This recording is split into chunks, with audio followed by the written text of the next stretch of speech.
Hello, hello everyone. My name is Paul, and welcome back to the new news. I hope that everyone is having a fantastic evening. I hope that you guys have been safe, that you guys have been having a lovely day. I hope that you, your family, and your friends are safe, and if not, I do hope that you find that safety and security in the very near future. There's a ton of stuff that's been going on over the last 48 hours. There really has been. Look at the map. There's just a ton of stuff. And this is zoomed out. Just imagine there's a lot more there when it fits in. Sorry, I'm starting a little bit later. There was obviously a lot of stuff in the news, but I also, my vape just busted. And as you know, I do end up vaping because I have a nicotine addiction, and my vape ended up busting literally right before the stream.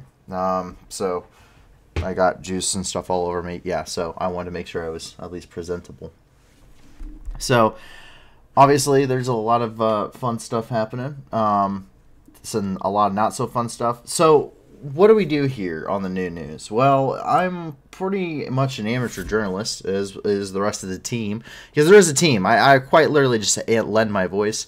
And what we do here is the whole point of this is to inform you on what's going on throughout the world in kind of a non-biased way, apolitical way if we can. Now, that's not always feasible, but we do our best.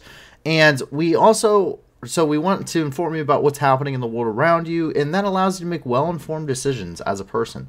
But the other part of that is to raise money to help people all over the world. Yes, through you guys as the community and the wonderful community that you guys have built here, the whole point of this project is to raise money to help people and be the news that gives back. And the way that you're able to do that is if you go and you check out the video description, you'll end up seeing a ton of different organizations down there, all of which have been vetted by us to ensure that they're safe for you guys.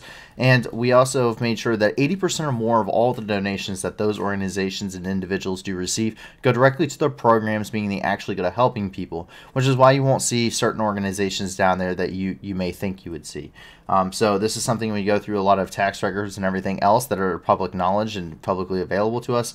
Now, it's really helpful when they're 501c3s to allow us to be able to actually go through those records on a public basis. And we ensure that they are 80% or more actually going to helping people and not going towards administration costs and salaries and whatnot. So we want to make a meaningful impact in the world, and so that's how we do it. And we are able to help people that are affected by the news that we talk about every single day here. Now, as we get ready to move here and into the news, please feel free to ask questions if you're here with us live. So I will be willing to answer questions and comments I get throughout the entire stream. Please just throw them up in the live chat. I am watching the live chat.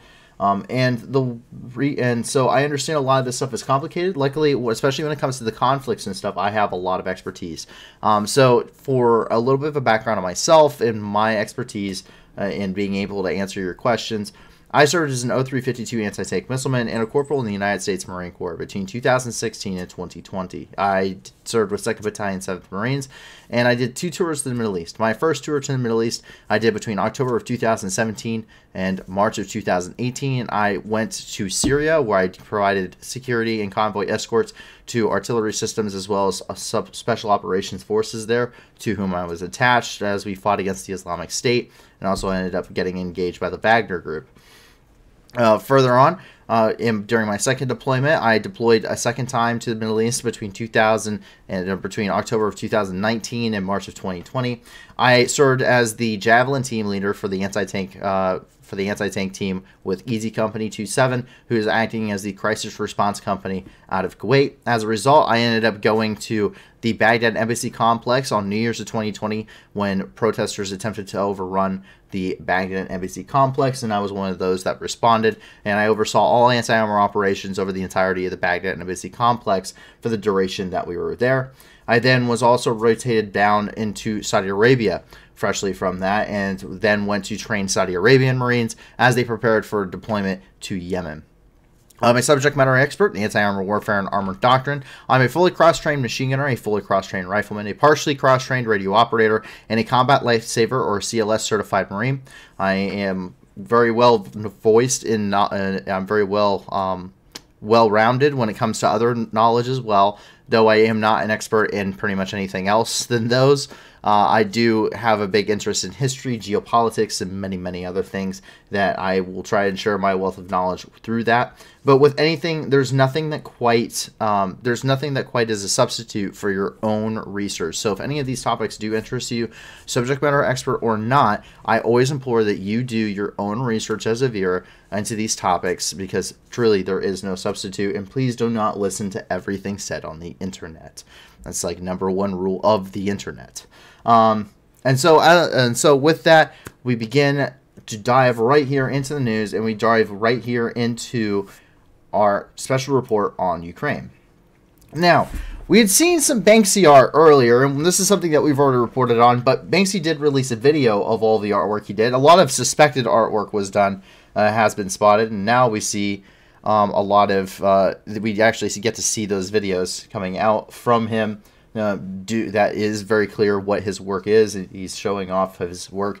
Banksy's very iconic. He is a street artist, a graffiti artist, and he goes to places of political unrest, war zones, and the like, and he makes street art that is usually like he is doing anti-war art here in Ukraine. He's doing a lot of different stuff, and that's usually what he does. It's places of political upheaval usually.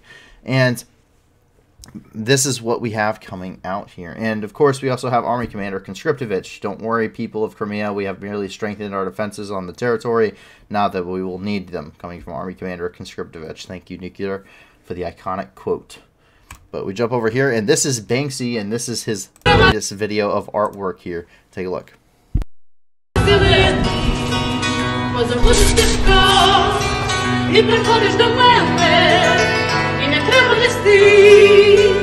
Мені квітку на гілі, подорожа ти, увійшла в мої мрії.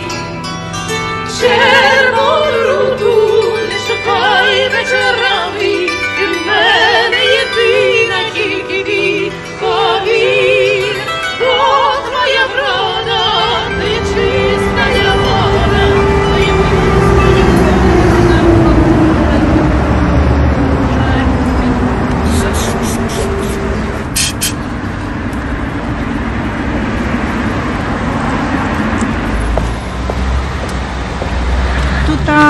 бомба ж сюди впала, і тут загинули люди.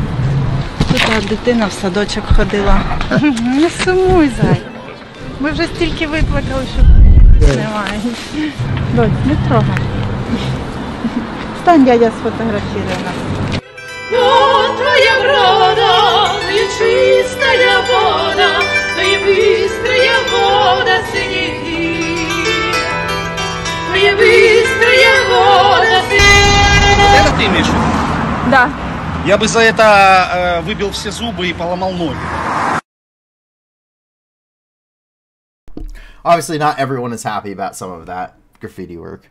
But yes, Banksy is very, very famous. He has done this all over the world. It's always controversial wherever he does this. But street art is an art. Now, most graffiti is an art. That's what's the difference between tagging. You know, there's different types of graffiti. This is street art. This is professional artwork. This is someone who is a master in their craft, and he's doing it for a reason. And he's not just going out and tagging something. You know, this is actually has artistic principles to it. And it's very good. It's very, very good. And it's always very beautiful. So, very, very impressive. As we jump down here and get into Kyiv, we see that air defense systems were very hard at work.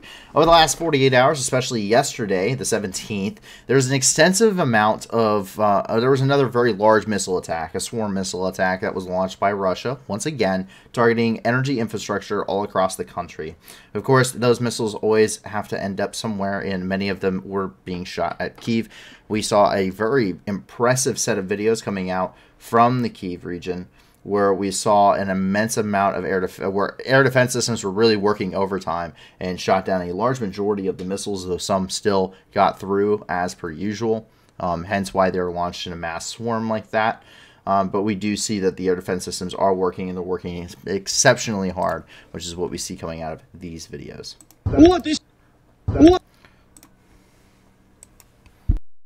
Вот еще одна сука!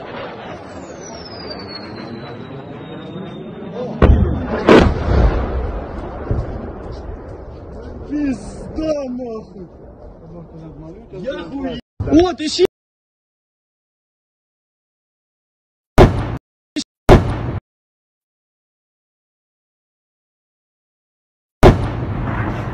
Охуеть. Охуеть, блядь. Блядь, там мой дом, сука. Сука, там мой... Охуеть. Охуеть, блядь. Блядь, там мой дом, сука. So as we can see here, quite an extent, you know, obviously those air defense systems are working. I mean, that's still incredibly dangerous, but it's a lot less dangerous now that it successfully has been destroyed, which is what we see here. We also see some pretty good news coming out. Now, you may remember that right after Kherson was taken, or liberated, I should say, that this train station here in Kyiv actually ended up getting the itinerary ready. Well, that's because the first train down to Kherson from Kyiv departed today for the first time since February the 23rd, which is the day before the invasion. And so even though the war carries on in other places, the link has been once again established between these two cities.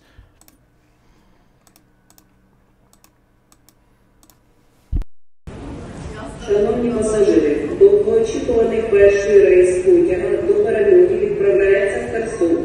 Просимо зайняти ваші місця у вагонах. Вітаємо на купівлі квитків до перемоги.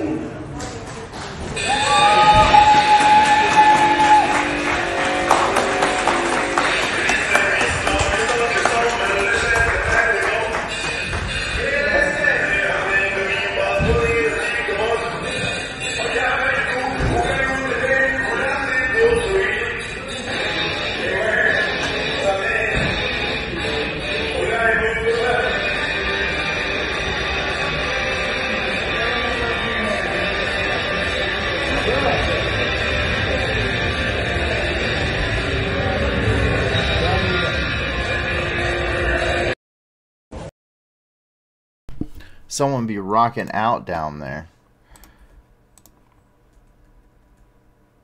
And we can see this is the train station there in Kherson,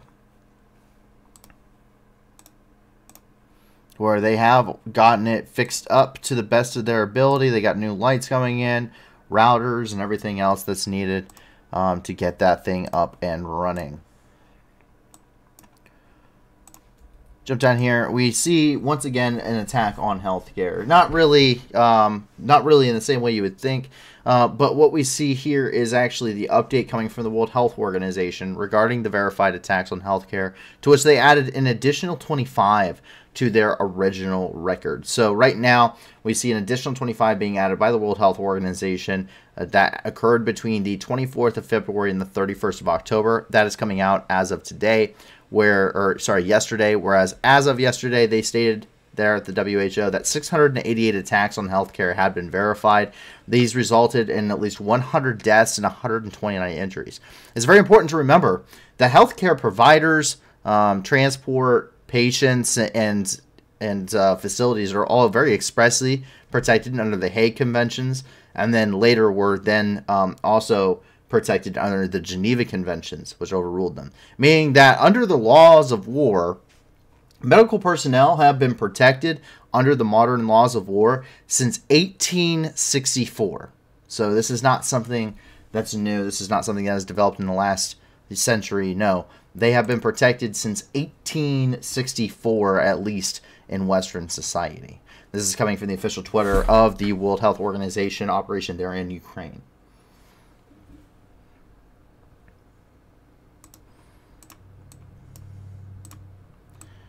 Today is also today. Many people are wishing sergeants a very happy Sergeant's Day of the Ukrainian Army.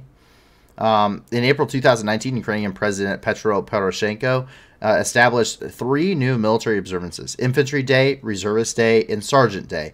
The last one is celebrated annually on November the 18th. can see that there. A bunch of sergeants, of course, gathered. They're handed sidearms.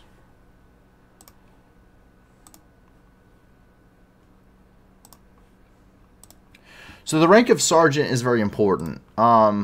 It's that rank is there's different levels to being a sergeant, but that's makes you being a sergeant means that you are a non-commissioned officer, and a non-commissioned officer is an enlisted individual. They're not an official. They're not a commissioned officer, obviously. So you didn't go to college is most of the time what that means, or you didn't go through officer and then officer candidate course.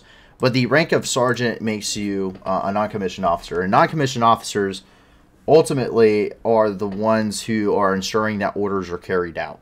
So commissioned officers are creating the plans. These are lieutenants and captains and majors and generals, and everyone else is a commissioned officer. Those are the guys. They are making the plans. Essentially, they're the ones that are looking at the big picture. NCOs, non-commissioned officers, are the ones who are going through, and they are the ones that are ensuring that these orders are carried out and that the technical and tactical aspect of this stuff is being taken care of. So they are the ones that usually are going to, while officers will oversee and schedule and plan the training events, the NCO Corps is the one that ensures that they are carried out. They're ensuring that they are employing their troops properly. They're the ones that are doing a lot of the they are the ones that are paying attention to the details so that officers can look at the bigger picture. So that's kind of sergeants are that rank universally where they're not really junior NCOs anymore. At that point, they have experience as NCOs, and they are overseeing much larger sections of individuals within their respective job. Whether that be section leaders or squad leaders, or even in some cases acting platoon sergeants or what have you. But it is an incredibly important job. It's an incredibly important position to be. To be an NCO period is extremely important, but to be a sergeant is a very critical point in one's career.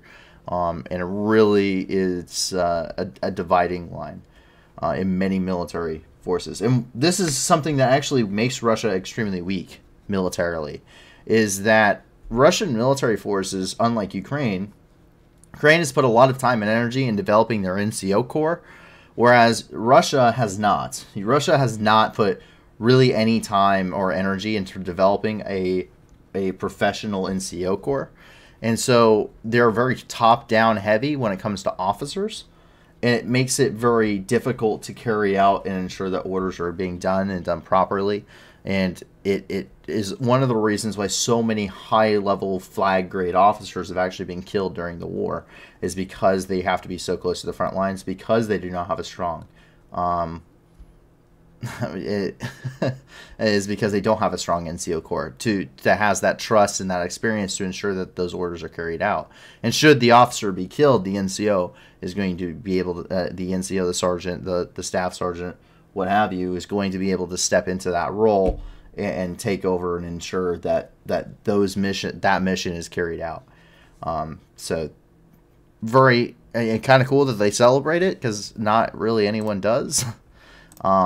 But yeah, it's extremely important, and I'm happy to see that they're celebrating it. So to my fellow NCOs over there in Ukraine, have a happy Sergeant's Day. UNICEF is currently working updates, has some working updates in Ukraine. Currently, their latest updates are saying that currently there are 6.24 million internally displaced people, meaning these aren't people that have fled the country. They have not fled the country, but they also don't have a home anymore. They have left their home, or their home has been destroyed, and they are now currently residing in places like Lviv or in Odessa or in a multitude of other areas all across the country. These are people that don't necessarily have any ties to these other cities, but they still have to have a place to live. They have to flee their home, but they don't want to flee the country in its entirety. That includes 3.3 million children in need. 2.3 million of them are targeted by the UNICEF response in Ukraine from March to December of this year. 4.63 million access to primary health care in UNICEF-supported facilities, exceeding the 4.5 million target mark for UNICEF. In newly accessible areas, UNICEF is pre-positioning 240 tons of winterization at collective centers and through distribution of about 4,000 vulnerable families in collaboration with their partners. So right now, the total funding gap for UNICEF is right now at $326.7 million USD. So what does this mean? It means that we understand that the winter is going to be exceptionally difficult in Ukraine this year because the snow has fallen in Ukraine, by the way. It has gotten extremely cold there very rapidly. We're already seeing sub-zero temperatures. And because of these strikes on energy, it has obviously knocked out the electricity within these regions, which means that you no longer are getting gas or flowing water or many other things. And if you know anything about when it gets really cold, you want to have running water going sometimes, just so it doesn't freeze and burst your pipes and make even worse situation. But this means that people, generally speaking, don't have heat. And that is making it extremely difficult. The destroyed buildings and rubble that some people, especially on the front lines, have to live in, obviously, it's not trapping heat very well. It's not insulated. It's been destroyed. It's been damaged severely.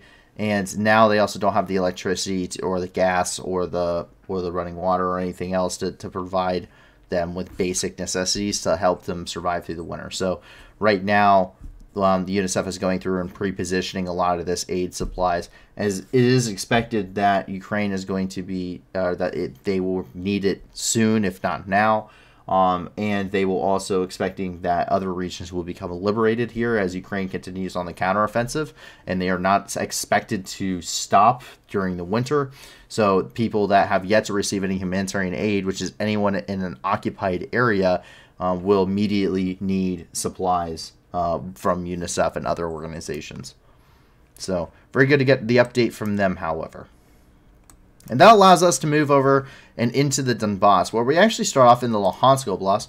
This is up by Belokorokin, and what we see here is that HIMARS actually ended up striking at Russian supply lines. It was reported that Ukrainian HIMARS actually struck at the Russian-controlled supply railhead at Belokorokin, where heavy equipment, including armored vehicles and artillery, was waiting to be offloaded.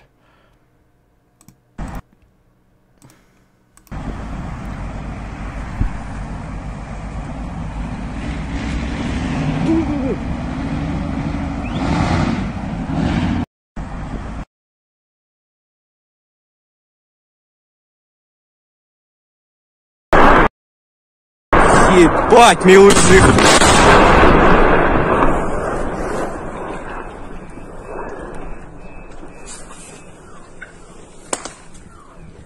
Ебать, аж сюди нахуй на лінпуть камні поприлітали. Йобана нахуй хата, блядь.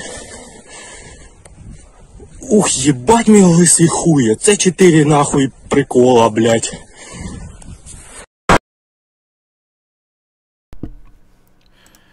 So, the reason why striking at these railheads, and we'll get into even more happening here shortly, but the reason why striking at these railheads is so important is because the Russian military, generally speaking, requires railheads to operate. They're one of the few countries in the world that actually has a dedicated railway division within their military, entirely dedicated to laying, repairing, and ensuring trains can continue to move and operate to supply troops.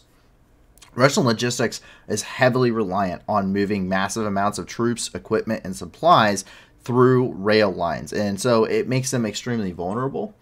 But it also means that striking at these things all across Ukraine is extremely important, because generally speaking, if you look at how the front develops and where the major locations for the Russians are, generally speaking, the Russians do not operate very far from a major railhead. They are incapable of operating very far from a major railhead. This is one of the issues that you saw in the very beginning of the war during the assaults on places like here in Kyiv or up in Chernihiv or Sumy, where rail lines just weren't really there in order to bring supplies into the city. they had to get on these massive convoys, which ended up becoming bogged down, and it forced the Russians to basically abandon their vehicles on the side of the road, that whole 40-kilometer long convoy, and it made them extremely easy targets. So the Russians at this point are mainly sticking to areas that have a significant supply lines that can come in via rail directly in from Russia or friendly territory, so that way they can continue to supply their war effort, because they understand logistically that they simply cannot operate in any other fashion. And that also, once again, creates a logistical bottleneck that the Ukrainian forces, especially using precision munitions like HIMARS, which will put a missile the size of a telephone pole between me and the camera that I'm talking to you on.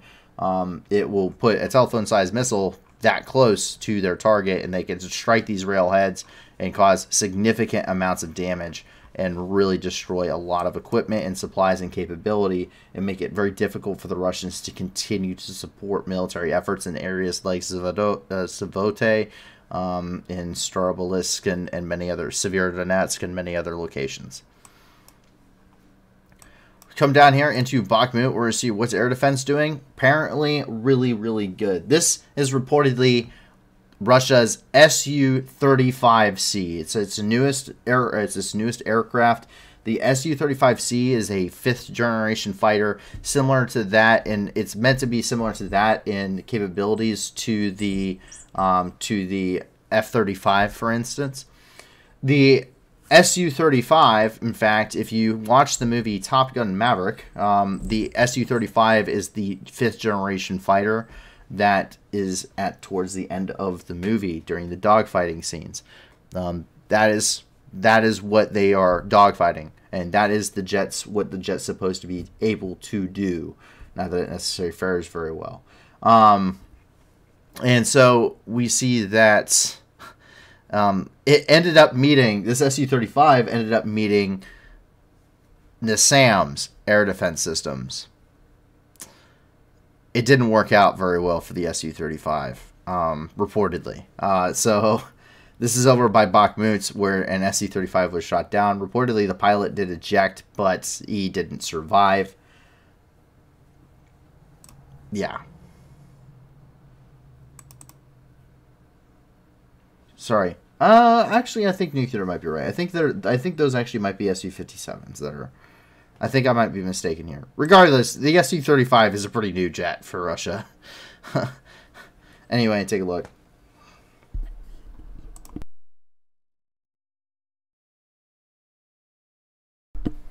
RIP.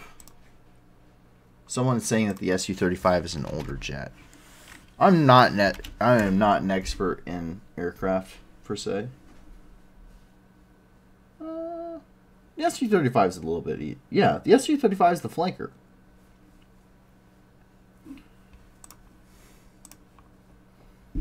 Yeah. Sorry, it's not a 5th generation fighter. But it's a standard multi-role aircraft. I apologize. I'm not an expert in aviation. I find it interesting, but I'm not an expert in aviation.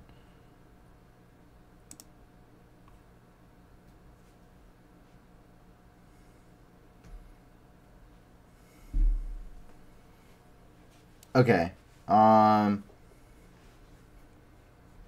Okay, I'm sorry. I'm quickly reading here.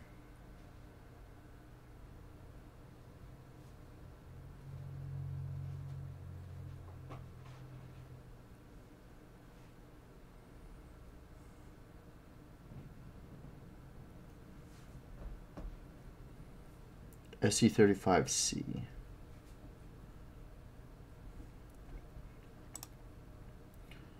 UB.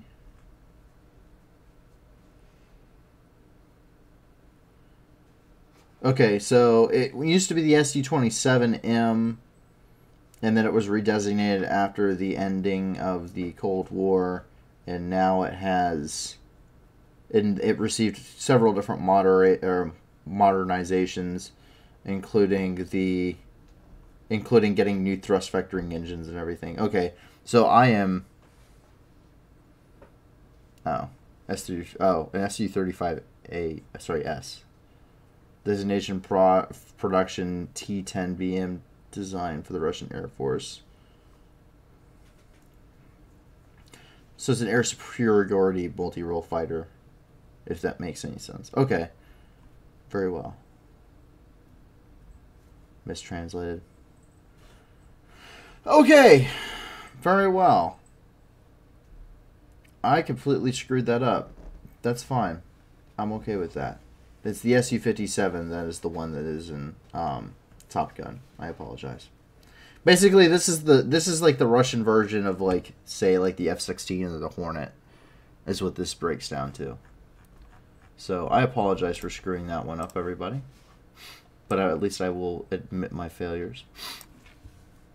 But anyway, so the pilot didn't eject, and it's a modernized version of the Su-35, very, very heavily modernized version. Needless to say, it did go well. Yeah, this one was presented in 2013. And we see over here, this is in Chasov Yar, where we see 3 people were wounded by shelling in Chasov Yar on Thursday. They once again struck, of course, civilian infrastructure here. With the Russian missiles ended up striking. Reportedly, at least 6 landed in this region. They struck civilian infrastructure, including a kindergarten and several residential homes.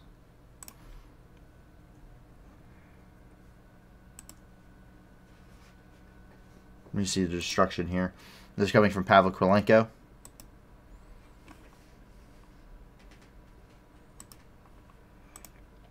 Who then gives us an update, the Daily Donetsk update, of course, our favorite. No, not really, but regardless.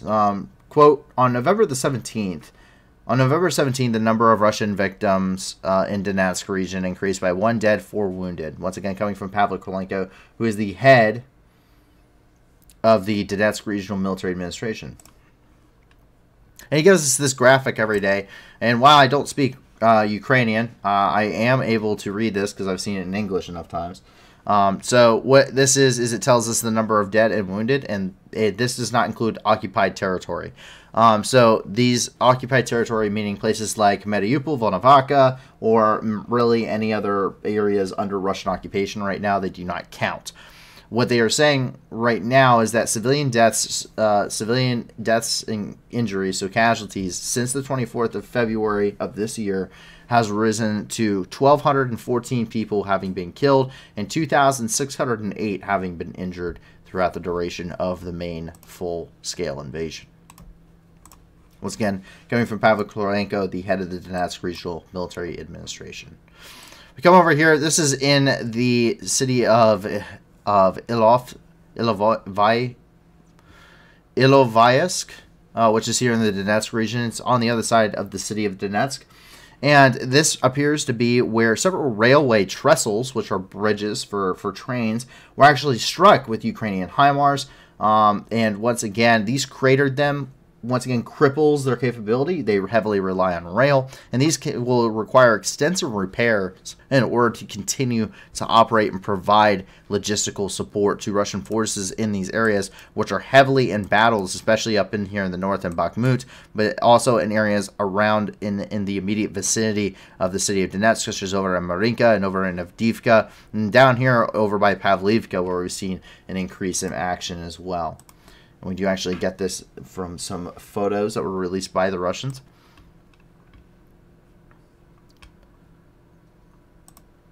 I'm just going to say this. I don't think this man should probably be in uniform anymore. I think he's maybe. He looked a little bit older in that last one. He looks... Yeah, he looks like he's a solid 60 at least. Probably a detriment, not a help. Not saying that you can't do great things at 60. I'm just saying I don't think this guy probably should be in uniform anymore. And I think he has long overstayed his welcome in the military service. But you can see the damage that is done to these trestles, and it's pretty immense, and there's no real way. I mean, these are going to have to be completely rebuilt. And now there's also a question, since they hit the trestle itself, it's a question of if the trestle itself is structurally sound enough to support any kind of heavy rail traffic across it. We've seen what it does when they strike bridges, normal motorways, with these kinds of ordnance. And it usually means that even heavy vehicle traffic, which is significantly lighter than what what train trestles are going to have to go under when it comes to stress levels, we see that they won't even allow them to travel anymore on some of these. And you saw that across the Antonovsky Bridge. You saw it over in Novokakovka. You saw it over in not Berislav, not Duchani, Derivka. And we also saw that as the repairs continue on the Kerch Bridge. So rail bridges usually have to go under significantly more stress just because of the amount of weight that will be on top of them. And so we can imagine that will take some major repairs in order to really be able to be used in the war effort again. We come over here. This is over in Volodar, which is here in the Donetsk region, and we see in Volodar where the Russians were using once again the 9M22S 122 millimeter Katyusha rocket. It's an incendiary grad rocket that is used. Usually it's meant to be used in order against depots. The way that this works is it actually is air bursts over a location to maximize the effects and to spread out the ordnance as much as possible. And the usage of incendiary weapons on villages and cities actually violates our additional protocol 3 of the Convention on Certain Conventional Weapons, as well as rule number 85 of customary international humanitarian law. Just take a look.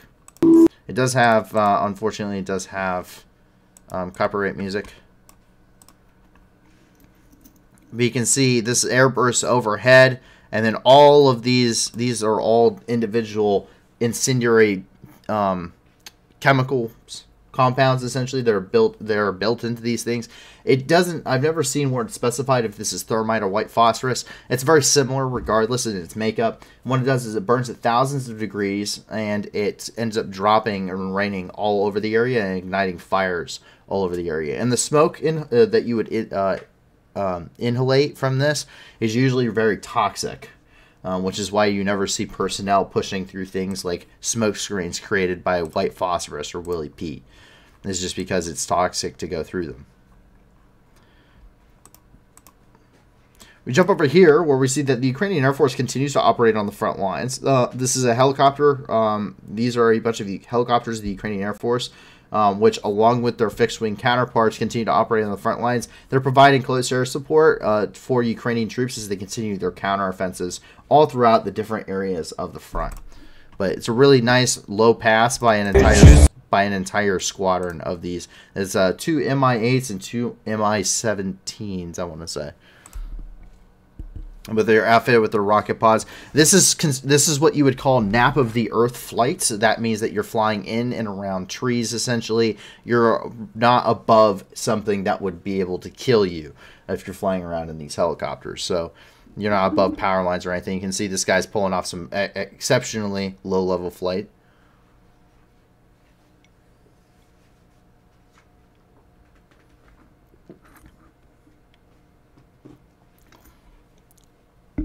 The mechanic says older people need to be in the military for wisdom. Younger people would not make it without them. Yes and no.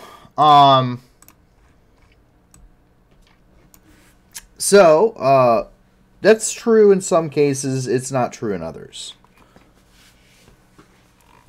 So, and this is coming from the mechanic, by the way. So,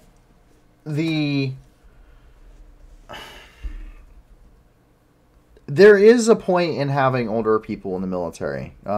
There's a very famous quote. I see it most often on Facebook, and it says, "Beware of the old man and a young man's profession."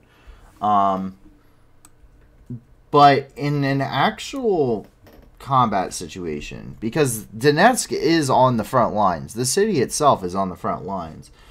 In an actual he would be in a combat situation should the Ukrainians break through in, say, Avdiivka or Marinka. Like, he would be in combat on the front lines, regardless of what his rear duties are, because he's very obviously a rear echelon individual. But there comes a point in which those individuals no longer, they become a detriment to the mission more than they become a help. The wisdom's important. That's definitely, that definitely change. It there comes a point in which there's so much that changes. The way this war is fought, it was not the same way that the war, that other wars have been fought. It's not the same way World War II was fought, but it's also not the same way that Syria has been fought, right? It's not the same way that Afghanistan was fought. It's fought in a very different way. Even Chechnya was different in many ways, because it was much more counterinsurgency after the bulk of the first and second Chechen wars leveled the main population areas. Very much turned into a counterinsurgency, and there's also the physical aspect of it too, because you have to, if you are put into a position of engaging and having to fight, you don't want individuals that are a detriment to the others. You are only as strong as your weakest link in a combat situation. Any situation, but a combat situation especially. So if you have an individual who is not as mobile, is slow, is, maybe not as capable, as of hurdling over objects or engaging, it comes a point where you just can't do it anymore. Just because you have the heart to do it doesn't mean your body does. And especially if you have a lot of wear and tear on it. Like I have a lot of wear and tear. I would be, if I was to go back right now, I would be a detriment. I would be a danger to those around me more than I would be a help. I have a lot of knowledge to give. I have a lot of stuff to tell people and a lot of mistakes that I've seen made or have made myself that I think is important for other people to know. But if I was to go back right now, even though I haven't been out very long, I would be a detriment. I'm not physically fit anymore. My knees and my back and my ankles, just my joints in general, just absolutely killing me. I'm slow. I'm heavy. I just can't do it like I could anymore. I can't not as good as I once was. And that's how it goes. And so, that, because they have to wait for you. If you're slow, they have to wait for you. And that makes them a target. So it's dangerous. So is it important in some cases? Yes.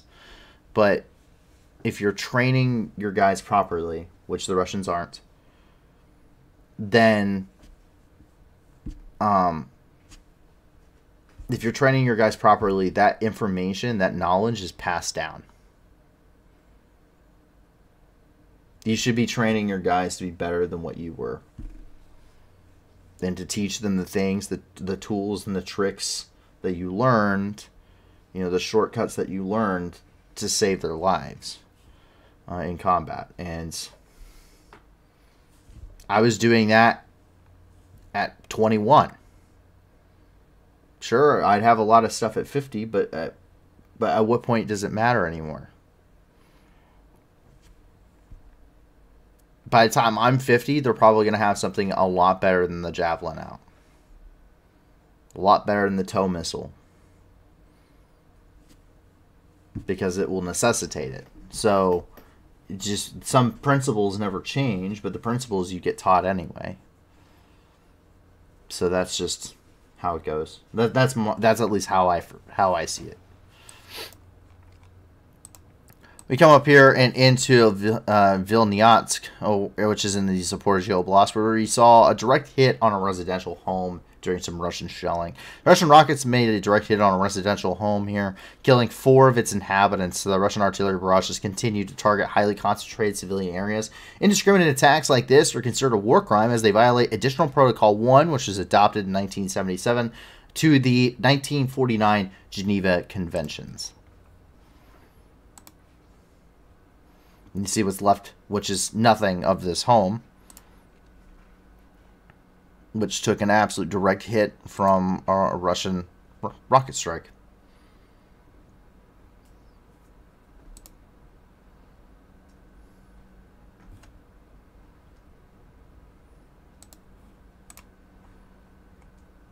While Zaporizhzhia itself is out of power, essentially, blackouts are all across the city of Zaporizhzhia after major infrastructure locations were hit. Ебать!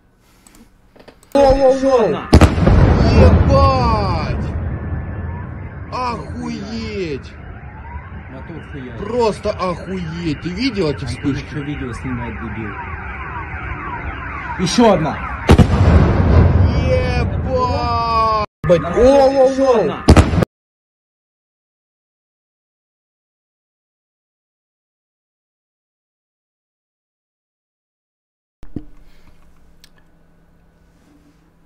He says that at night, Russia attacked peaceful villages as a result of the impact, probably S-300. In one of the villages, a building of the cultural center was damaged. And this is coming from Alexander Saruk, the head of the Zaporizhzhia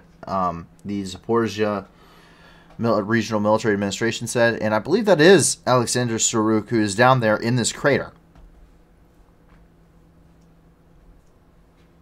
You can see the massive amount of ordnance. Keep in mind, when an explosion happens, generally speaking, it goes up and out. So when it digs a crater like this, that is an immense amount of power, of explosive ordnance in one place. I mean, it's an immense amount. Because once again, explosions in general, they go up and out. I mean, there are shape charges, right? But they go up and out. Rooster asks, what could make a crater that big? You know, that's a really good question that I do not have the answer to.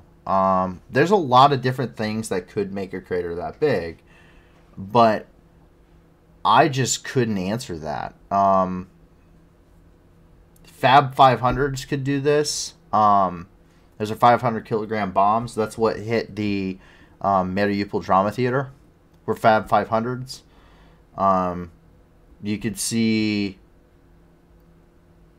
I could see an S-300 doing this. You saw what happens when S-300s end up hitting Poland. Someone brought that up as well. I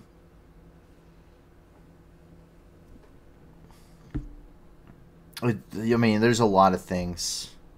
Tochka U missiles could do this technically. Any kind of ballistic missile could do this. There's just a lot of different types of ordnance. But I'm not an expert in explosives. What is a Fab 500? A Fab 500 is a 500 kilogram bomb. It's a dumb bomb is the best way to describe it. Meaning it's not GPS guided. It's not a guided, laser guided munition or anything like that. It's a 500 kilogram bomb. Just like the United States uses 250 pound and 500 pound and 2,000 pound bombs, like the 2,000 pound JDAMs. They use very similar stuff, but they do it in kilograms. So it's just their version of a 500 pound bomb. Like I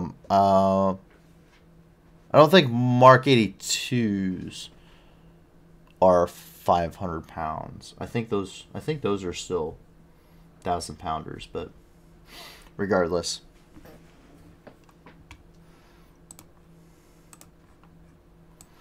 As we jump up here and into Dnipro, Dnipro was also struck with missiles as that attack happened across the city. Once again, by the way, according to President Zelensky, 50% of the power in the nation is out. 50% of Ukraine is out of power. Dnipro was struck with Russian missiles, once again, knock out key civilian energy infrastructure, and forced the country to freeze during the very harsh Eastern European winters. Several missiles ended up striking Dnipro, which ended up injuring 23, and at this point, our understanding is at least 9 people have been killed.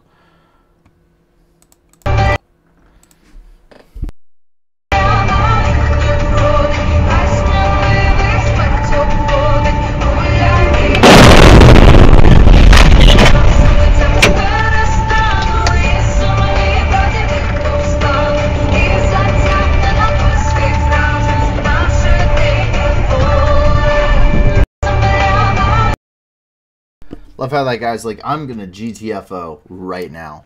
Yep, don't blame me at all. I would need to change the shorts. I would need to change the shorts.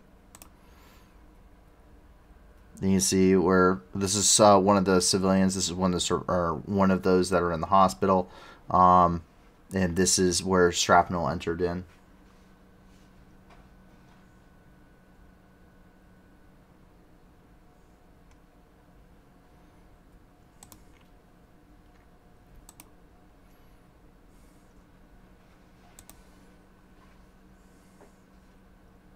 You see some of the damage to some of these buildings here.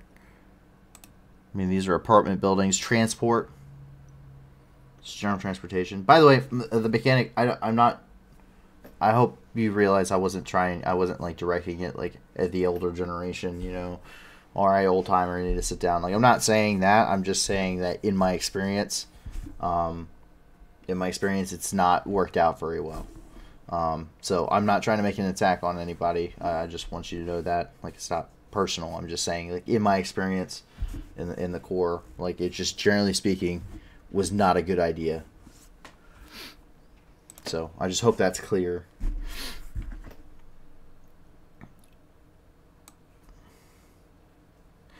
JL asked a question and they said, Hungary will not support the allocation of EU financial aid to Ukraine next year. Hungarian Prime Minister Orban said. Can you share your thoughts on that? What should the EU do with Hungary? The EU already declared that Hungary was no longer considered a proper democratic nation.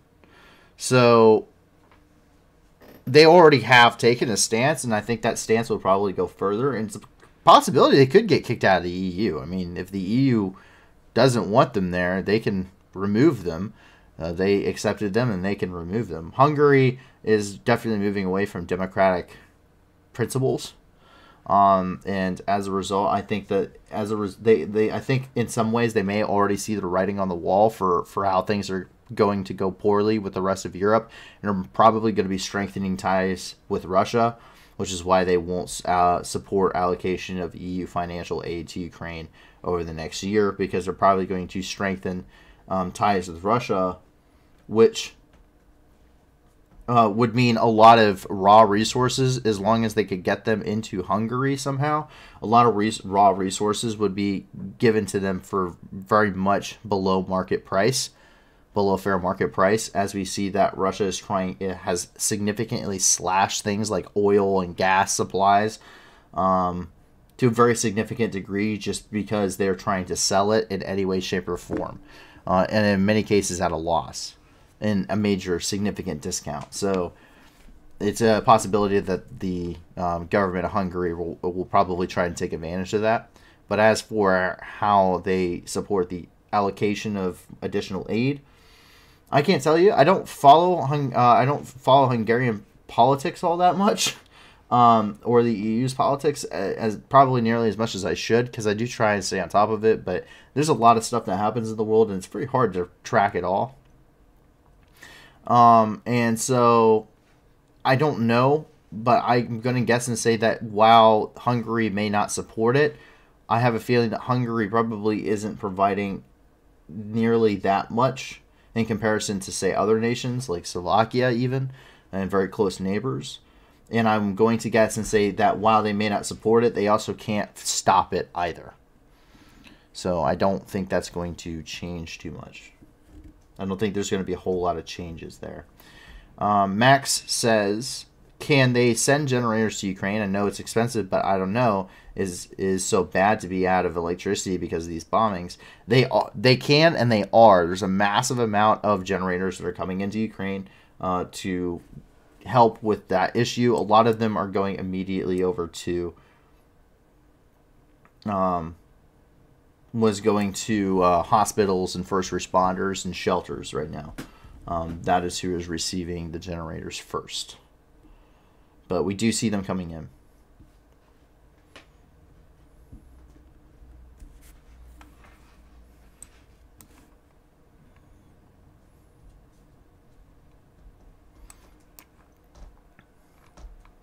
Jump down here. This is in the village of Mykolaiv,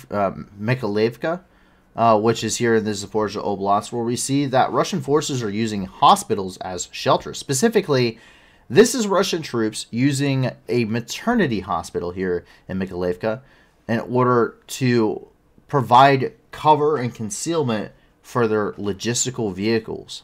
Because to target that would be, it'd be illegal, because they're protected under the Geneva Convention because they're a medical location. This isn't the first time we've seen the Russians do this. The IAEA even reported on Russian military equipment and vehicles that were parked inside of nuclear reactors at Enerhodar's Zaporizhzhia nuclear power plant, released publicly. Why? Because attacking one of those plants would cause a major catastrophe and would also be a war crime.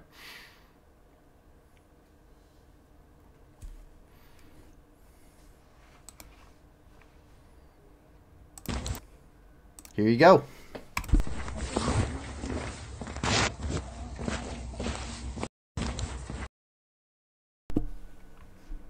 They're using pregnant women and newborn children as shields.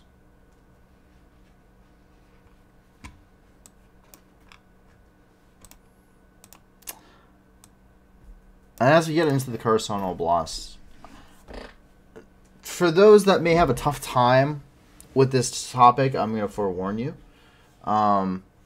Because I understand that there are a lot of people who have a really tough time with this topic, and it's important to discuss and talk about and view. But I understand that at this point in the war, it's really starting to get a lot of people to the point of questioning, you know. And so just to let you know, what we're getting ready to get into the Kherson Oblast is a very heavy topic, and that is the fact that of atrocities committed by the Russians. The investigations are ongoing, and we do have some newly revealed information coming out of here. So, very heavy-hearted topic, very heavy-handed. And for those that may not want to continue with that part of it, I understand. But I think it's important to talk about and discuss, because this is the reality that we find ourselves in. And with that, we see messages from the damned. Ukrainian authorities investigating atrocities in the Kherson Oblast have now that it has been liberated, discovered messages scratched into the walls of a torture chamber and detainment center. According to the Ukrainian Ministry of Defense, they state, "Pray to God for us, and God give us strength." Similar messages were recorded being carved into the walls of concentration camps during World War II, and as I can personally attest, into ISIS prisons in Syria.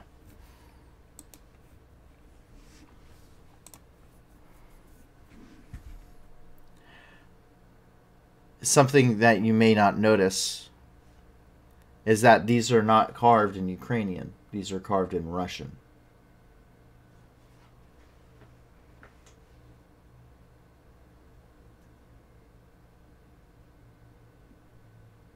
These are carved in Russian. It's not Ukrainian. It's Russian. It's not about protecting Russian-speaking people. It's about killing the nationality and identity of Ukraine. Mariupol is one of the largest, had hosted one of the largest populations of Russian-speaking people in Ukraine. For those that don't know. Bombed to oblivion. The walls of their torture chambers carved with messages in Russian.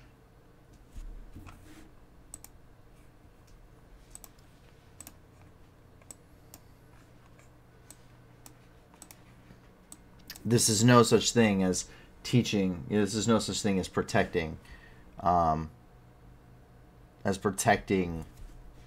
Russian-speaking people against a genocide. They're doing it against their own people, against the people that they say that they're protecting.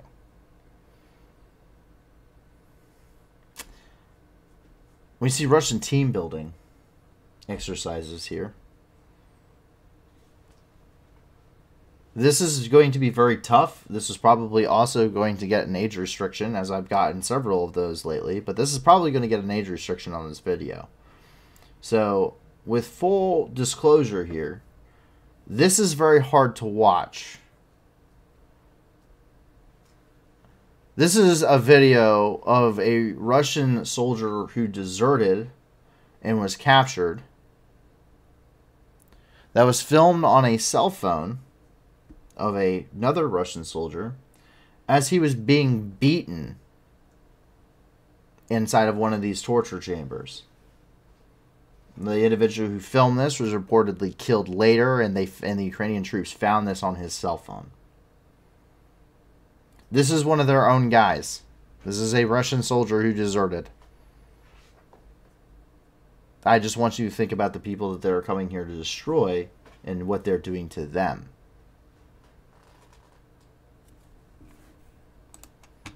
So, viewer discretion is very heavily advised on this one. But it's important to see, because we don't get to see this. Еще от своих минских друзей решил съебаться? Не знаю. Очередной, блядь, который, блядь, не хотела выиграть на нашей стороне. Сука, вот посмотри, блядь, эти, сука, черти. Еще от своих минских друзей решил съебаться?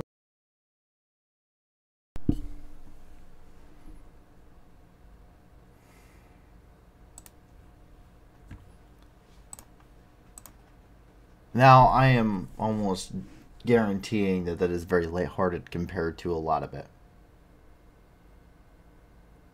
I mean, we've seen what a lot of it can contain. But that is a Russian soldier being beaten by other Russian soldiers and tortured for deserting.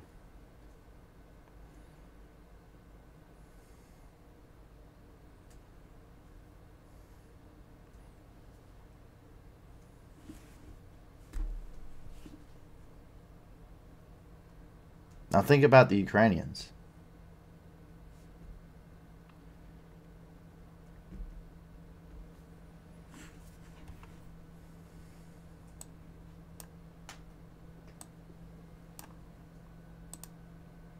Fair's translating that for us. Who else wanted to run? Give me their names is what the interrogator says. I don't know anyone, I swear.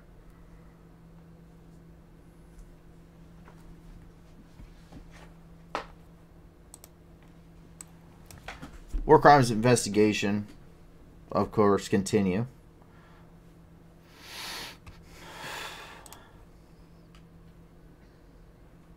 It's coming from the Department of State in their official statement. And they say, this is the office of spokesperson of the U.S. Department of State. The Conflict Observatory, a program supported by the U.S. State Department, released an independent report today that details numerous instances of unjust detentions and disappearances in Kherson, Ukraine, as they relate to Russia's ongoing filtration operations. Russia must halt these operations and withdraw its forces to end the needless war that it cannot and will not win, no matter how despicable or desperate its tactics.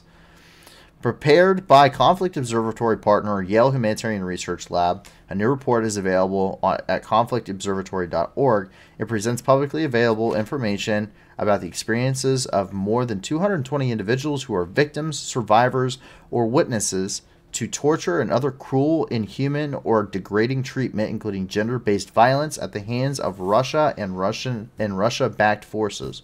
Survivors and witnesses identified at least 5 individuals who died as a result of their mistreatment in detention.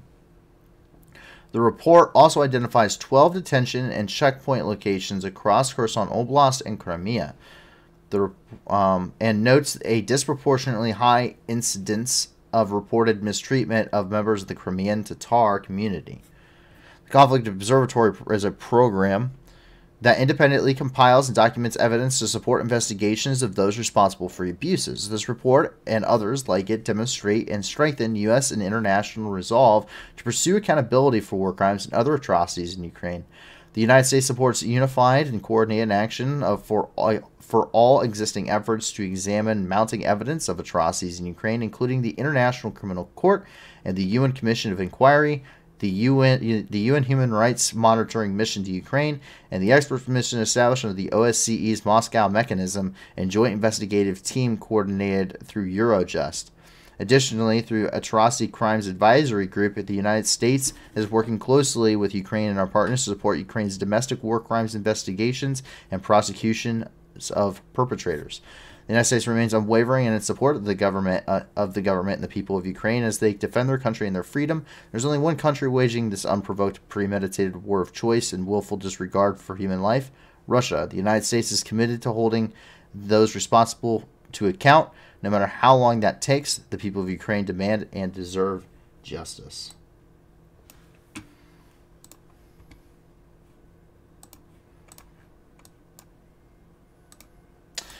We see a morale booster here. This is a violinist who led a crowd singing the national anthem in Kherson in the dark, as power is currently out.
We jump down here and into Kherson, or into Crimea. We see Kherson's abducted raccoon. The poor raccoon was stolen by a Crimean zookeeper during the retreat. Now is seen living in the trenches with Russian soldiers. The zookeeper was on trial, went to prison 2 years ago for letting a tiger maul a 2-year-old child. As the war started, he magically regained his freedom and appeared in the Kherson Oblast. Огромный привет нашим полосатым братьям, архангелу спецназа, вот, и его дорогим подписчикам от нашего брата маленького енотика с позывным Херсон.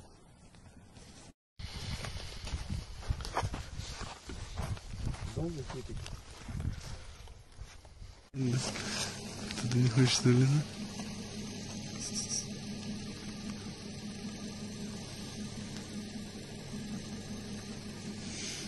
Дать.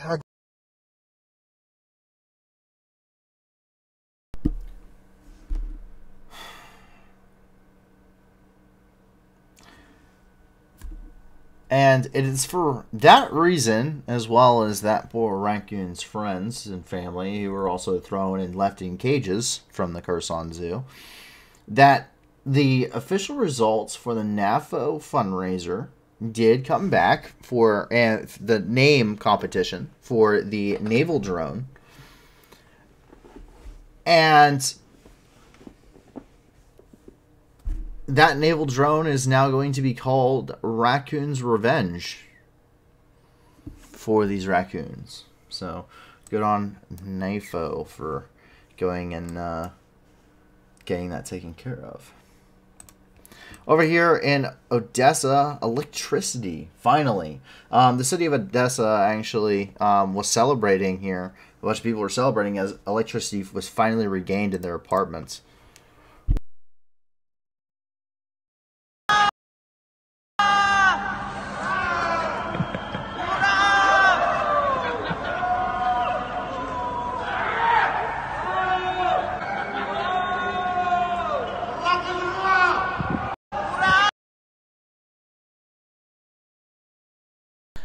There you guys go. But that is everything that is happening inside the country of Ukraine. But don't worry, there's plenty of other stuff happening throughout the world too. We go over here and we jump down here, and we actually get over here into in Russia here in Rossiyski, which is in Krasnodar Krai here in Russia, where after trying to deny and discredit the reports of an explosion last night, footage was leaked confirming the rumors of a drone deep strike into Russian territory. The Russian fleet is not safe anywhere. It's a mystery drone. No one has claimed responsibility of it at this point, but a mystery drone did attack the port here in Krasnodar Krai Oblast.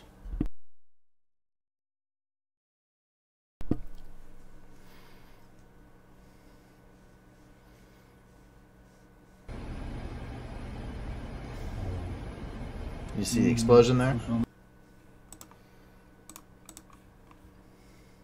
So, the Black Sea fleet is not safe anywhere, no matter where it goes. Over here in Siberia, specifically in Tomsk, the first man gets the rifle, the second gets the ammunition. Please tell me you guys get that reference. The Territorial Defense finds out that they're actually an army battalion that's going to be deployed to the front. Quote, "We didn't even learn to shoot guns. They threw a couple of fake grenades. How are we supposed to follow their leadership if we were lied to about our situation for weeks?"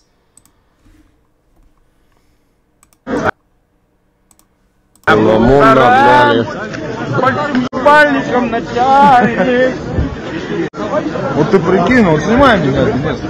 Прикиньте, нам, вот мы 26 числа здесь находимся, нам, блять, офицеры врали нахуй в лицо, что мы тероборона. В итоге сейчас вышел подполковник, сказал, что первый раз это слышит. Оказывается, у нас просто стрелковое подразделение, блять, мы штурмовики.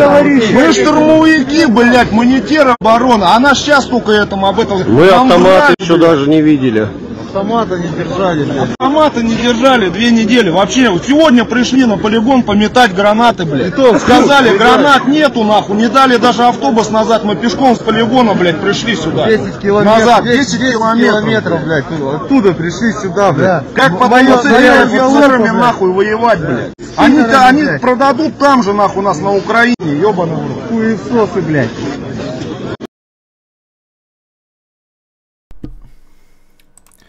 Yep. Sounds about right. This is why you don't listen. You know, there's no one who seriously thinks, like, here's the thing. This goes for any military in the world, okay?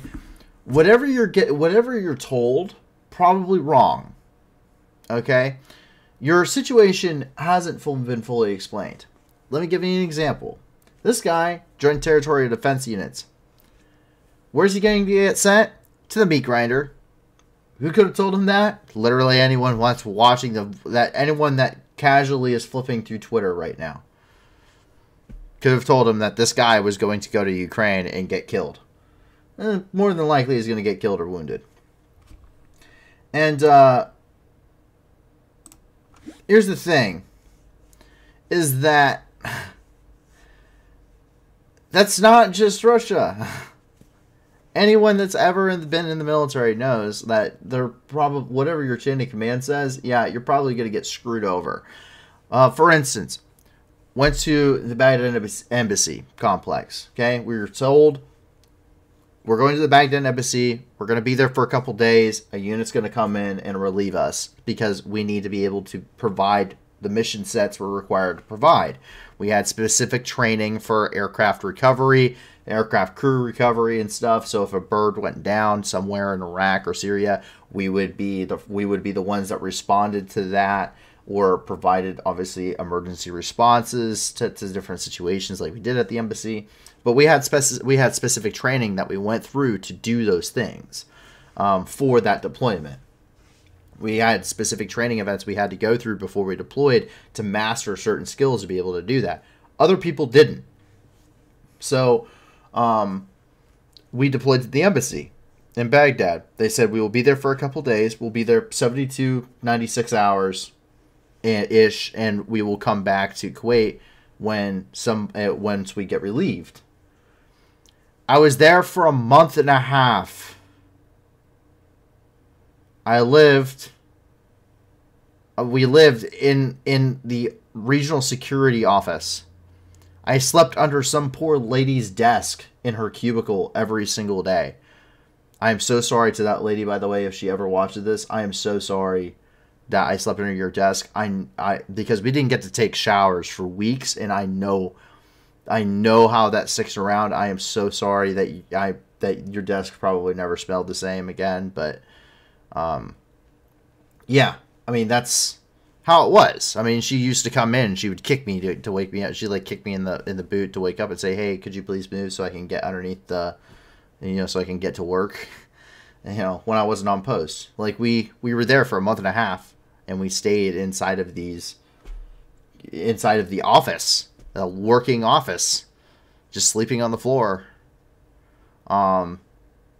Because they didn't have space for us somewhere else. They weren't prepared for that many guys all at once. And they didn't have any plan. Like, we didn't take showers for forever. I went several weeks without taking my boots off, really. I really didn't want to. Me and boots really don't get along if I ever take them off.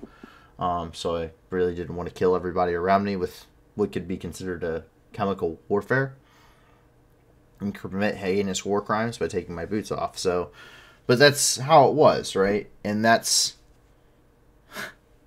so I actually had a prior service recruiter, or he was in charge of the reserve station around me, and he said, "Hey,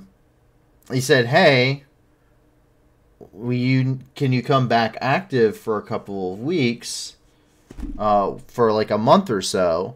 Specifically, he said a month or so to come up. We'll get you orders. You'll come up to this local station and train reservists and kind of mentor them and stuff, because you have experience, and we would like to work on that experience. We would like somebody that really knows what they're doing come up there and provide training to these guys, because you went and did stuff that they could only dream of. And I said no, because specifically it was a month or so. They said it will be a training evolution from this date to this date. Yeah, they were going to pay a room and board. Like, they were going to pay for the hotel. They were going to pay me for the food. They would reimburse me for the travel. They would bring me up there. They would pay for everything. When I was there, I would get paid for my duty time while I was working there. I would bank like $3,000 in a month going back active duty to do that. And I said no, because it said a month or so. And I can't tell you the amount of times that I have heard, "We will get off early when this happens," and it didn't happen, or "We'll be rotated out, at this time," and it didn't happen. So anyone with any kind of experience can tell you, I joined the Territorial Defense Unit in a wartime. You're going to the front lines if you're in Russia. Like, that's... Did they hand you a uniform? Are you a military-aged male? You're going to the front lines. Did you look at the latest Russia 1 segment? Like, even they're talking about the retreats. You're going to the front lines. It blows my mind. does the military pay for any hotel you choose from? No, it's not like that. They actually establish, like, they actually get the hotel and everything. But usually speaking, it's nice. It is a nice hotel. Like when I went to enlist, like I actually went down to MEPS to enlist. I stayed at a Courtyard Marriott. So it's actually usually a pretty nice hotel. I mean, it's not like a bad hotel. If you ever have to. But that was the one and only time I ever got a hotel. Because the military... I mean, it's the military, man. I was in the infantry. Does it look like we get to go to hotels? No. I didn't get a single tent the entire time I was in the... I didn't get a tent the entire time I was in the infantry. Ever. Nope. Just sleep out under the stars. Baby sack. Rooster Fontaine says, I am by an Air Force base here, and I see military people staying here. It's a condo. Yeah, I mean, some people live off BAH. They live off base. That guy has 3 stripes. I have no idea what the Russian insignias are. So, I can't tell you. I don't know if that's sergeant for them or not.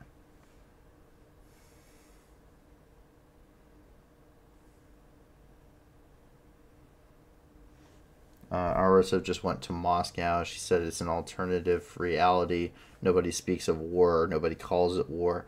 Nobody even thinks of it. Very dystopian. And I can imagine it's probably a dystopian society there.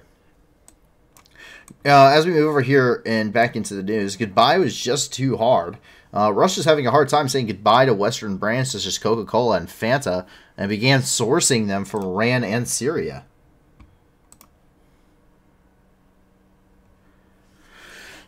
Let's see here. Coca-Cola Company. Cacao, so it's not produced.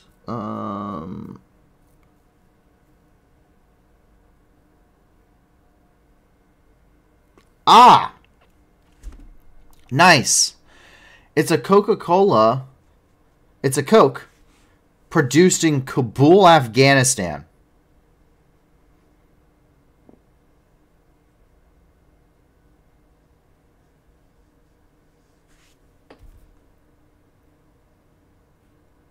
Russia is a terrorist state.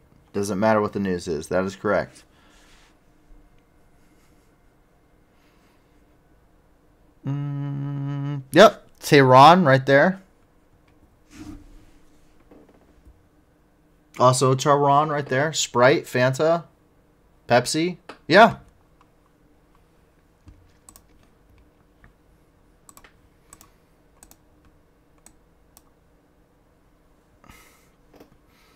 Knockoff Coke? Not knockoff Coke, real Coke.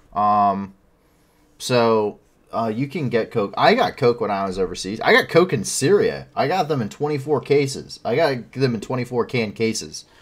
I used to drink, and I still drink, a horrendous amount of soda a day. Like, I could kill... There's enough caffeine and nicotine in my veins to kill 3 cows and a small child. I mean, it's it's not good. It's not healthy. Please do not do what I do. It's not healthy for you. But that is, yeah. So, but I used to get Cokes, and you can get Pepsi too, and stuff like that. Mountain Dews, you can get them in Syria. You just need to know who to talk to. Same thing. I mean, I used to get Marlboro Reds in Syria. They were made in Turkey. I mean, you can get stuff. I mean, it's a worldwide product. And so as long as you have a source, like in Tehran or in Afghanistan. Sorry, guys. In Tehran or Afghanistan, then yeah, I mean, they're gonna... Yeah, you can get Coke. I mean, as long as you have the source. As long as you have a way to source it, supply it. There is blood in my caffeine system. Yeah, that's pretty much how it goes. Over in Belarus, is IKEA participating in slavery? IKEA is accused of using prisoner slave trade to produce products. So, according to... So, European journalists accused IKEA of using labor of Belarusian prisoners. Prisoners of the journalists of the German newspaper TASS and French edition of Disclosed published an article stating that IKEA used the labor of Belarusian prisoners when working with Belarusian suppliers. According to them, about half of the major Belarusian IKEA suppliers have been working with Belarusian prisons for the last 10 years. The company itself replied that there is no place for violations of human rights in their business. So if you want more information, you can go and read the official article by Taz.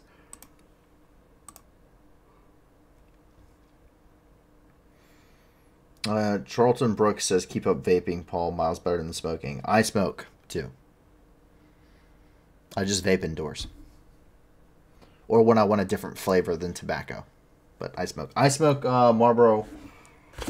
I specifically, and this probably gets me demonetized too, but I smoke Marlboro Rebel 100 Special Selects.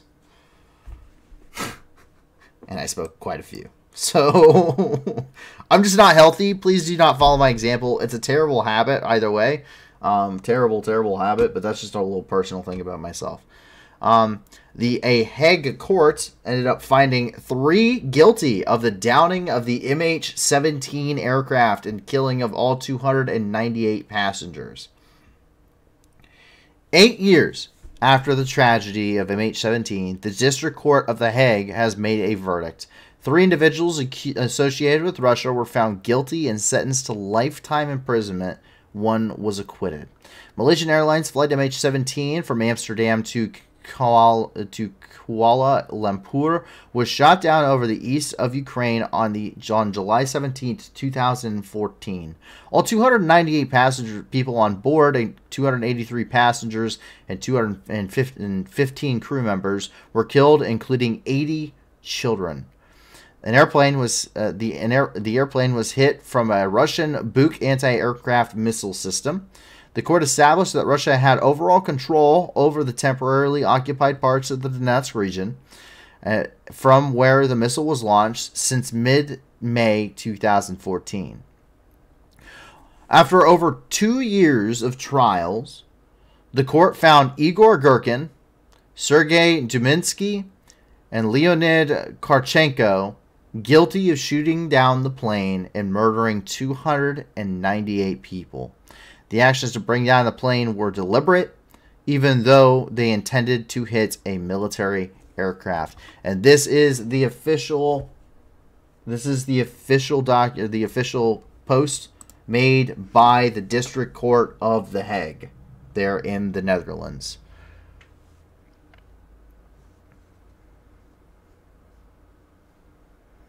So if you guys are interested in actually wanting to read this, you guys certainly can. Yes, Arch Instinct says, Igor Girkin, you say. Yes, the source that I have that is listed as Igor Girkin is making fun of that individual, but it's not the Igor Girkin. Igor Girkin is on the front line somewhere in Ukraine.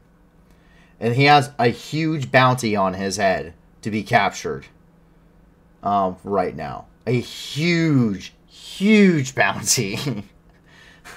The Ukrainians pooled over $250,000 together to capture Igor Girkin.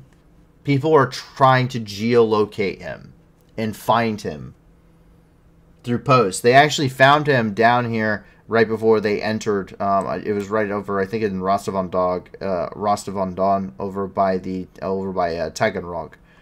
They actually found him at a gas station. Yeah, so he's been found guilty. So if he gets captured, he's going to prison for life. For life. Like, he's going to prison. And someone's getting $250,000. But he's going to prison for life. And it's going to be in a Western country. Probably the Netherlands. And that's not including the other investigations. And not including the other trials that he will go through. So, yeah, that's just the District Court of The Hague there in the Netherlands. That's not including everything else. I mean, he could serve multiple consecutive life sentences. He's the one guy, I think, that they would leave him in a jail cell as a skeleton just so he could serve consecutive life skeletons. Does The Hague do death penalty?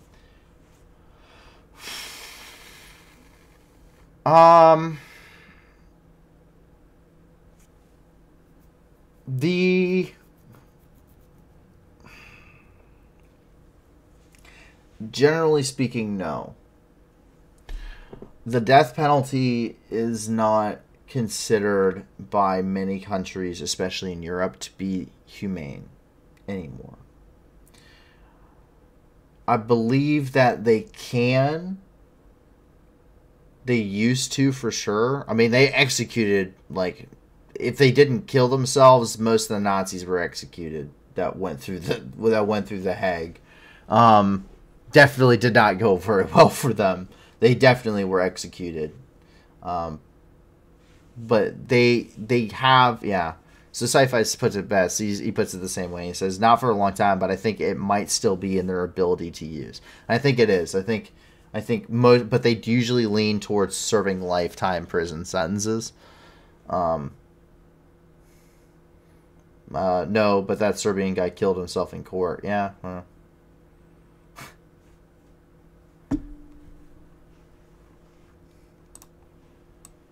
As we jump down here and into Turkey, we got a little bit of a nice little cuddly update. And I do mean a little cuddly update. Now, this cat had an injured paw, and it turned up at a local hospital. Patiently waited in the reception until it received medical attention and was calm during the entire procedure. So a little bit of uplifting news here in the middle of the kind of the downtrodden stuff. But here you go. Here's this little cat with his injured paw, and he comes into reception and just chills until he can get seen.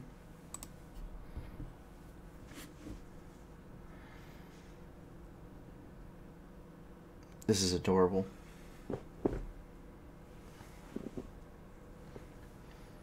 Sitting around looking for where my cat's at.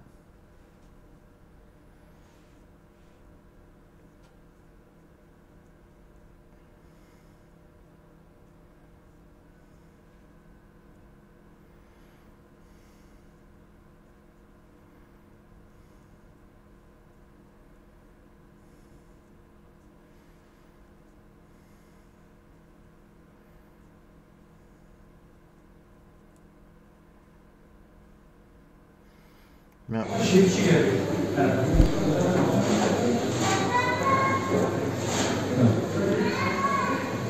Magaza gelsene.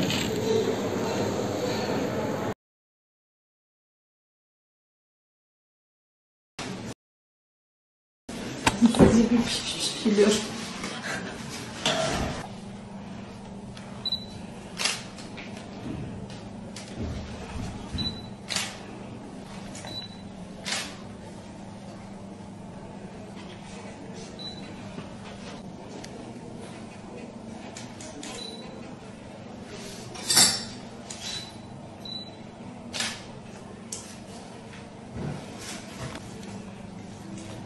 Abi ismini ne bıraktınız kedinin? Davşo. Tavşo. Davşo değil. Davşo.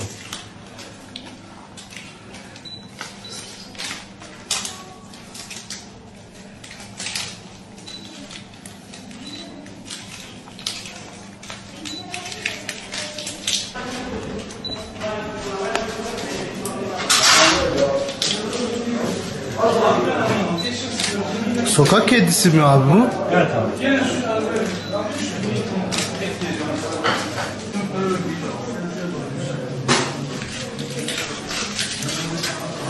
Bir şey yok yani.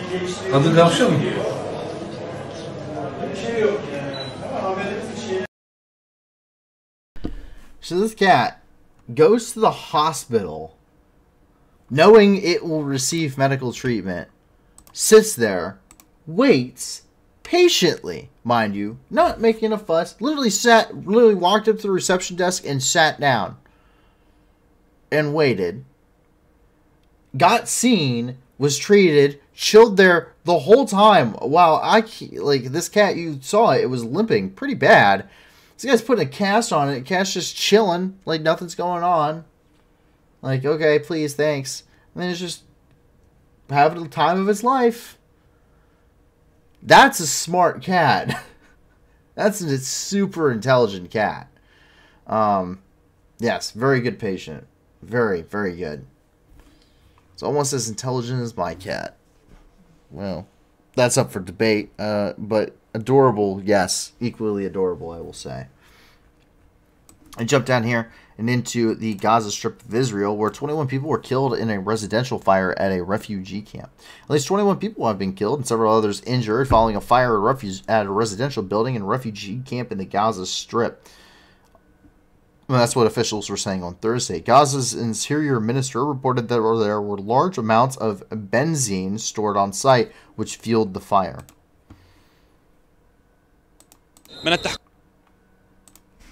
التحقيقات الأولية تبين بأن هناك في داخل المنزل مخزنا كمية من مادة البنزين مما ساعد على وقوع حريق هائل ووقوع عدد كبير من الضحايا.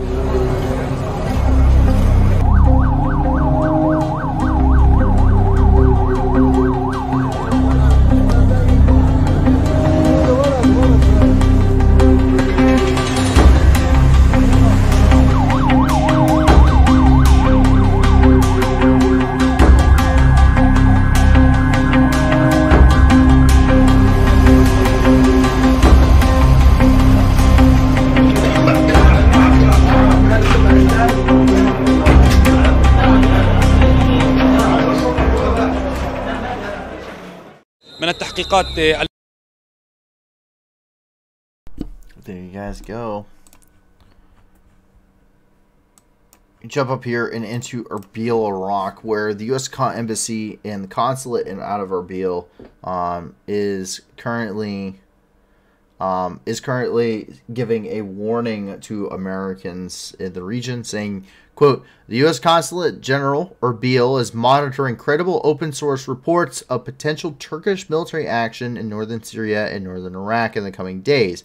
The U.S. government continues to strongly advise U.S. citizens to avoid these areas. If you are a U.S. citizen, avoid the entire countries of Iraq and Syria, if at all physically possible. You can get this from the U.S. Embassy in Iraq there for you guys. By the way, I have a request. If anyone can make this happen, I need to know the rest. I don't drink coffee. For those that don't know, I do not drink coffee. I never have liked coffee. Except the U.S. Embassy in Baghdad. If someone could please find me the recipe for how they make the iced coffee in Baghdad, please, you would make me so, you have no idea how happy you would make me. I drink so much iced coffee in Baghdad, I stopped drinking soda. And I drink like 8 sodas a day. So, yes, I loved I don't know, there's something about it, but it was so unbelievably good. If anyone can find someone who works at the embassy, who does anything like that, and could tell me and can get me the recipe for the iced coffee at the Baghdad Embassy in Iraq, I will be forever grateful. But back to the actual serious topic. They are saying avoid the border areas, exercise caution if unexpectedly in the vicinity of large gatherings or protests, keep a low profile, monitor local media for updates. So yes, when it comes to, but in a very serious note, as someone who has been there and done it in Iraq, the security situation changes constantly. It is extremely fast. It is extremely dangerous. Iraq especially is very unstable, especially with large controls of people from like individuals with a lot of influence like Muqtada al-Sadr, as well as Iranian Quds forces, as well as Kataib Hezbollah, and the situation in Erbil is no better. In fact, the Islamic State is still very heavily active. I'm sure if you are in this region and you know about this, you would obviously know about this. Please heed the warning. Please heed the warnings. Cannot be more clear on that. It is extremely difficult as crisis response. It is extremely difficult in an emergency to deal with as the troops responding to the crises. Okay, it's very difficult already. It's very hectic. It's very chaotic. Whenever, say Marines get redeployed, the crisis response company gets deployed back to the embassy to protect it.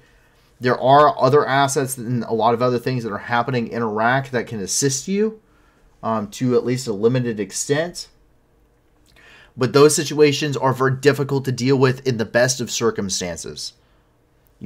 If you do not heed these warnings, your safety is not guaranteed in these regions. They never are, even without the emergency. With the emergency and an ever-changing security situation, please leave. Do not go to these regions. I do not recommend staying in Iraq right now. If you are out and about in the country of Iraq, I do not believe it is a good idea to remain in the country. These warnings are happening for a reason. There is a lot more behind the scenes than you could ever dream of if you are the average citizen in Iraq. If you're there for work, you obviously know. But if you are just the average person going to Iraq for certain things, leave the country. It is extremely difficult to try and do anything for you. It requires a lot of resources on top of that. But besides the material aspect of it, it is a very stressful and difficult situation to deal with coming from personnel standpoint. It is hard enough to secure the embassies and the consulates to try and find individuals who may be directly in harm's way, especially if Turkey being a NATO ally, it would be very difficult and it could be exceptionally dangerous to go into these regions for forces to actually try and get you. So, please just leave. It is the best option for you. I do not recommend, if you are planning on going to Iraq, I do not recommend going to Iraq or Syria. Do not go to Syria. But yes, please take it very seriously. I cannot emphasize that enough. And I probably do not say that in a good enough explanation as to why, but please trust me. It is absolutely horrendous. It is very difficult.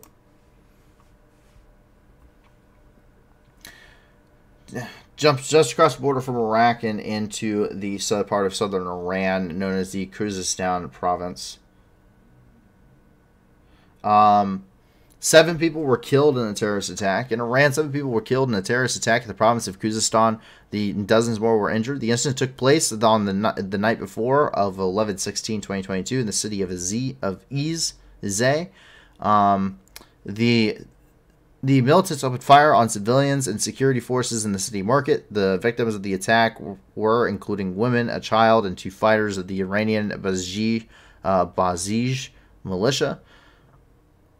Who's behind the attack is still unknown. Iranian media released a statement by the Islamic State in which the group allegedly claimed responsibility for the attack, but it has been proven as a fake.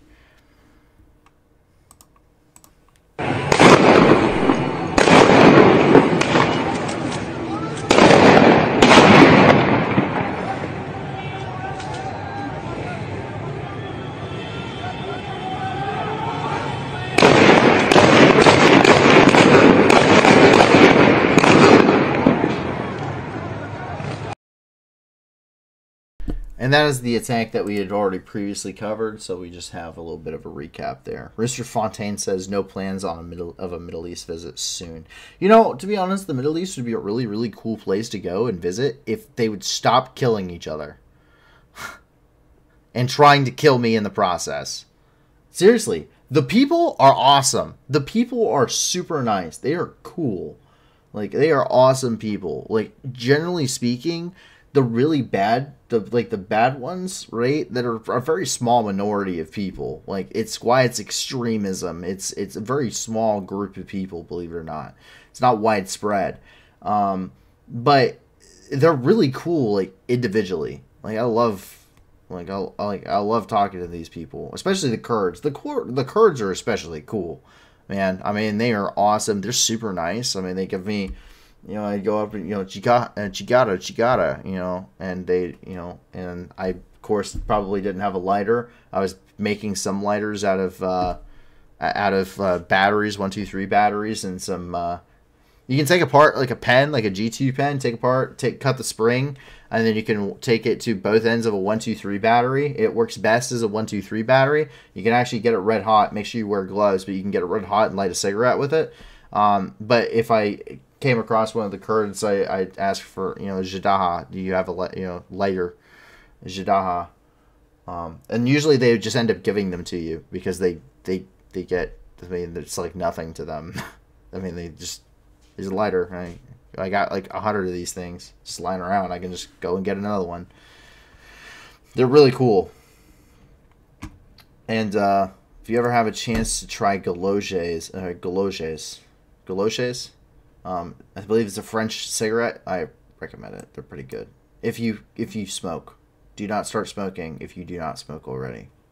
And if you do smoke already, I encourage you quit. Burn it down. Protesters ended up burning down the ancestral home of Khomeini, who is Khomeini was the founder of the Islamic Republic of Iran, and is its first supreme leader. They burned his childhood home down. آتیش زدن خونه خمینی رو آتیش زدن بابا دمتون گرم بابا دمتون گرم آتیش زدن. Artisan 6 says if you're using a battery, probably just easier to make the spring spark from them making it red hot. Yeah, that may be good for certain things, but when you're trying to light a cigarette, you need something that's red hot. You need something that's continually burning to actually ignite the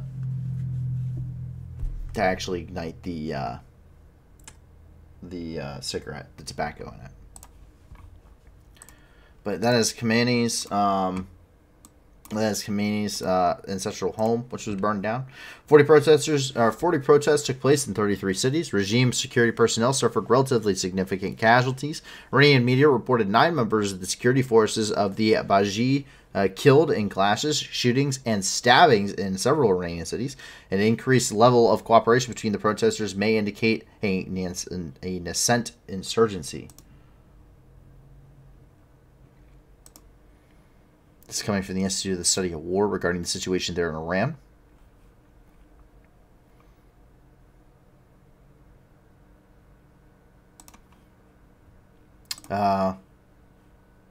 So there is a video, but this is an Iranian colonel who ended up being brutally executed by protesters. We're not going to show the video. But it is on that, and if you want to watch it, you can go to our website and pull up the map. Here's a video of protesters shooting back at Iranian forces.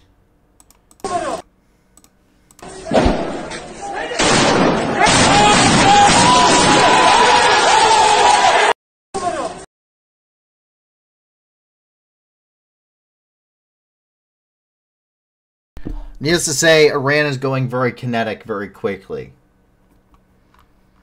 In Afghanistan, humanitarian aid convoy was robbed. Kari Qureshi, the head of the Taliban's local department of culture and information, reported that 40 sacks of flour and dal were stolen from a convoy of vehicles of the United Nations agency in Uruzgan. Malvi Defense, the head of the first security area in Trincote, the capital of Uruzgan province, said that the investigation of 40 suspects in connection with this incident is currently ongoing.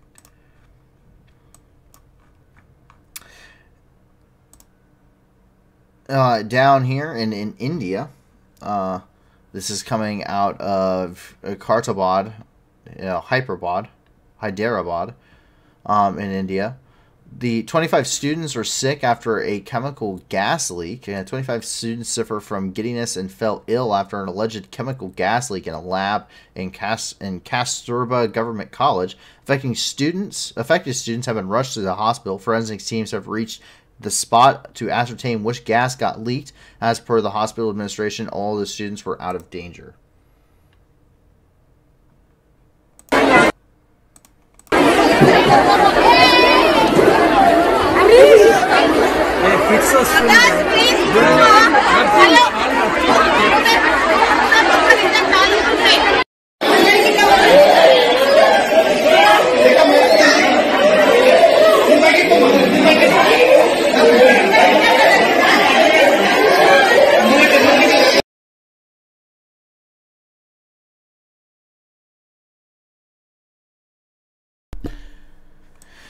We move down here and into Africa, where we jump over to Somalia, where the situation where we get a view of the situation from frontline health workers. Dr. Asama Awais Abdallah, a medical activity manager with Doctors Without Borders, or MSF, in Baidoa, Somalia, described the harsh conditions the communities are currently facing. Malnutrition is taking a huge toll on the community, both kids and adults.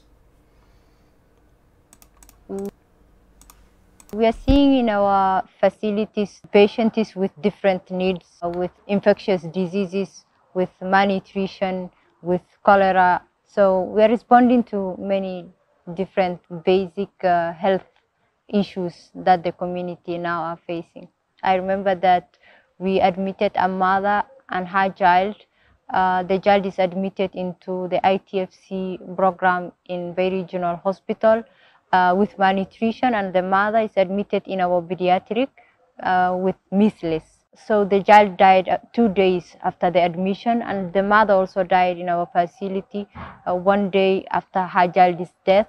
It was a tragedy to the whole family that were 4 when they come and lost 2 of them, and because of measles and malnutrition needs. The most striking part of treating or running this malnutrition response is that when you see 900 plus cases in a week and also find that 80% of them are admitted to the program, this really tells you the level of the malnutrition in the community, especially in the children. And it tells you also how the population are suffering from food insecurity and the drought as well.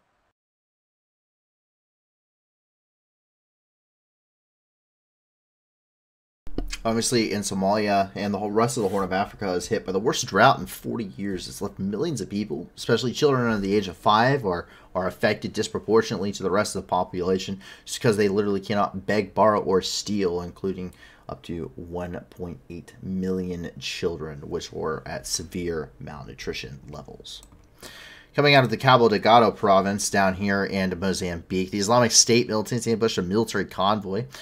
This happened near the districts of Ningad and Palma on Tuesday. Along with a joint convoy of Mozambican and Tanzanian troops was moving. During the attack, the military managed to escape from the battlefield. 3 cars fell into the hands of the militants and were burned, and the weapons and ammunition became their trophies. You can see some of those vehicles right there. Coming from these Islamic State fighters here.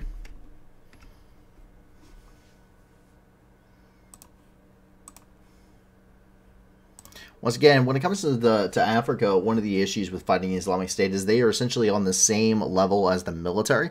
They're fighting with exactly the same kind of tactics and the same kind of equipment the military is fighting with. So it makes it very different. It makes it very difficult to conduct any kind of counterinsurgency operations because they're essentially equal peer fighters of fighting forces. And when it comes to the Islamic State, Africa is now the hotbed of the Islamic State. It has moved out of the Middle East. Even though it had a slight resurgence there, it has really moved from the Middle East and into Africa, where its primary operations are ongoing, as well as in the areas like the Philippines. A soldier shoots his colleague and kills 2. Here, this is coming out of Borno, Nigeria. In the province of Borno, a soldier of the armed forces of Nigeria shot his colleagues. The incident took place in a military unit near Damboa, where a military man entered the helicopter and attacked the co-pilot. The pilot jumped out of the aircraft, after which the shooter opened fire on him. He also fired several shots at a humanitarian worker and another soldier. Soon the attacker was eliminated by the military, who came to the rescue. 2 people were killed in the shooting. The pilot of the helicopter was hospitalized.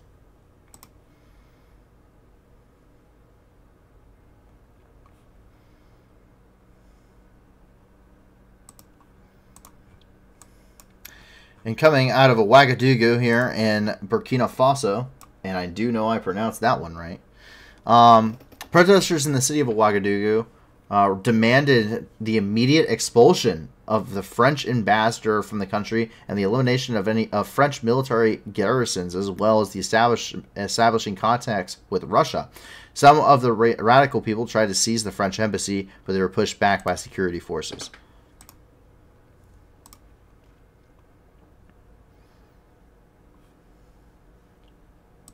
So we can see that here coming out of Burkina Faso.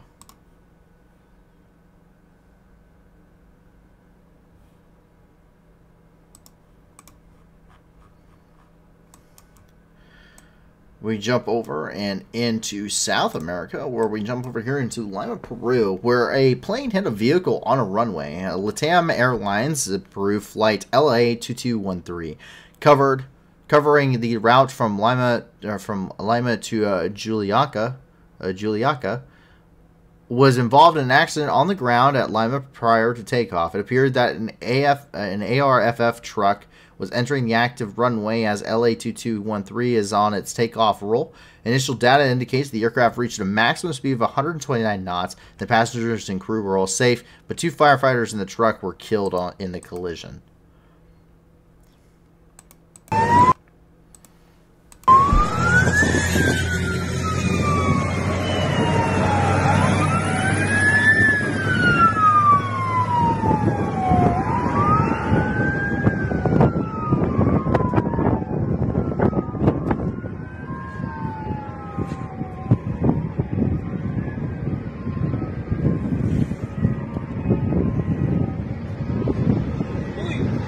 ¡Conche su madre! Uy, lo quemaron. ¡Conche su madre! ¿No sabían? No, ¿cuántos muertos, huevón? Ahí. Allá,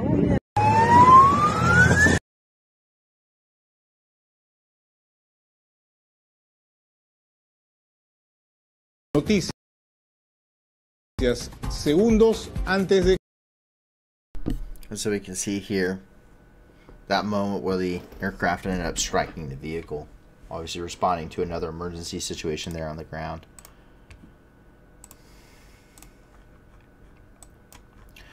Jump up here and into Mexico. This is coming out of the area. This is at Jesus Maria in Aguas Calientes, Mexico. The state security chief is among 5 dead in a helicopter crash. State public security helicopter crashed early Thursday morning near a hospital in Jesus Maria, Aguas Calientes, killing state security chief Porfirio Sanchez Mendoza and 4 others. The crash was captured on video shared on social media, showing the aircraft dropping vertically into the ground into the ground of an empty grass area. The cause was being treated as an accident. Tere Jimenez, the state's governor, said in a statement.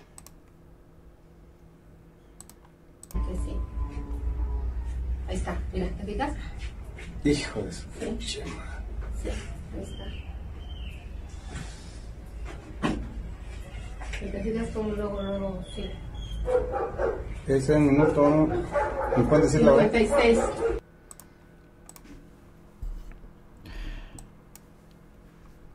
Jump here into, this is just outside of Milwaukee at Pewaukee, Wisconsin, where 53 rescue dogs survived a plane crash. The story ends with no casualties, dogs or human. The crew made it safe.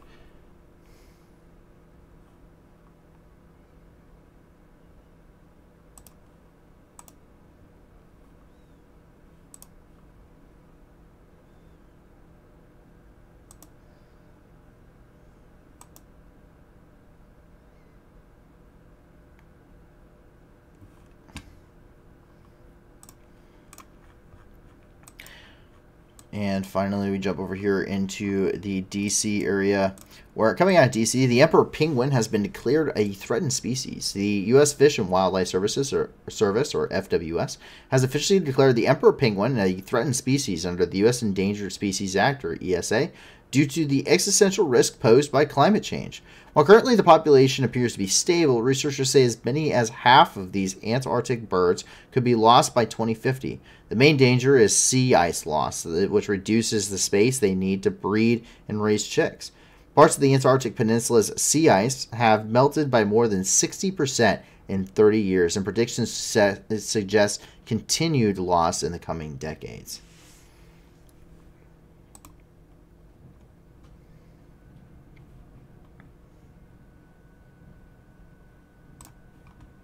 If you want more, you can go to defenders.org, which has more information on that. And now we get to roll into kind of the nice, uplifting, and interesting news of the night. We have several different developments. We have quite a few cool, kind of nice or interesting things to kind of end the night on a good note. And we start off with up here, this is coming out of Silver Spring, Maryland, where the FDA, or Food and Drug Administration, approved the first drug to delay onset of type 1 diabetes. On November 17th, the U.S. Food and Drug Administration approved Zeald, or Teplaz, I'm not going to try and pronounce that. Anyway, Zeald injection to delay the onset of stage 3 type 1 diabetes in adults and pediatric patients aged 8 years and older who currently have stage 2 type 1 diabetes. The drug's potential to delay onset of type 1 diabetes may provide patients with months to years without burdens of the disease. I mean, if you would like more, you can go ahead and head over to the FDA.gov website, which does have that out of their news events. When it comes to space news, we have no lack as we go over to the Goddard Space Flight Center, which is over here in Goddard, Maryland, where we see, first of all, Hubble, which ended up taking images of CB-130 TAC-3. The object is known as a dense core, meaning a compact collection of gas and dust. Dense cores are the birthplaces of stars and are of particular interest to astronomers. A very, very beautiful photo coming from NASA's Goddard Center.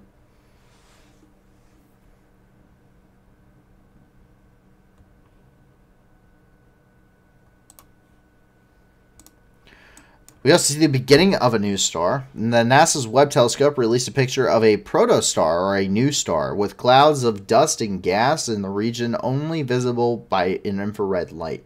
This protostar has hot gas and is drawing material in, which is expected to compress, get hotter, begin nuclear fusion, and form a new star. The protoplanetary disk, the thin line in the middle, are the materials being pulled into the star as it forms. The light of the protostar is illuminating cavities in the dust and gas above and below the disk. So this is what it looks like when a star is officially born. We as human beings are actually at the end of star formation. So while thousands and millions of stars are actually dying, only about 3 are made, I believe, and that's a year. So we are actually at the end of star formation in our universe. But it's pretty cool. I've never seen a star being born before, so that's really cool to see.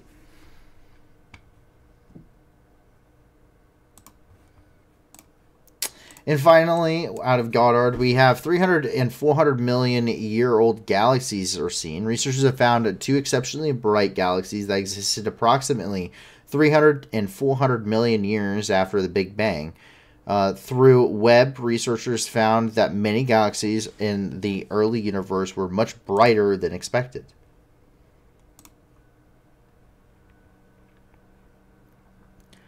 So some of these galaxies right here, it's taking out this little panel here, and these galaxies and these panels are showing these galaxies specifically are only existed about 300 to 400 million years after the Big Bang occurred.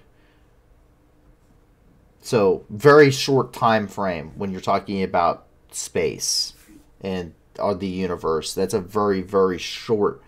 That's like a snap of the finger in the way that the universe works. It's like a snap of the finger. And it's really cool because when you're looking at stars and galaxies and planets, they're so far away, you're looking at the past, which is really cool. It's like most of these, fortunately, the reality is that a lot of these stars and galaxies and things, a lot of them are theoretically, a lot of them don't exist anymore. By the way that we see how the universe is working, a lot of them don't exist anymore, at least to our understanding of how the universe works at this moment.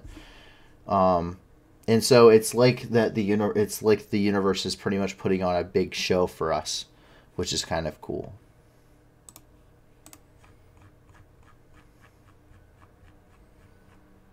And as we move over here, we jump up here into Leeds, here in the UK, where an 11-year-old has a higher IQ than Albert Einstein and Stephen Hawking.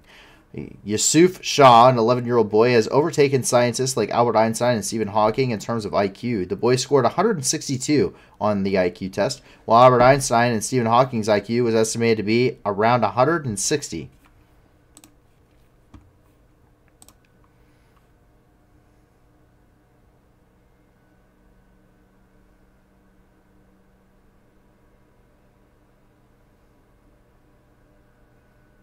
Yikes. That's pretty crazy. Just when I thought I couldn't feel any dumber. It's okay. Fair says things that move the speed of light theoretically do not age. But anything that moves at the speed of light also is continually energy and not mass.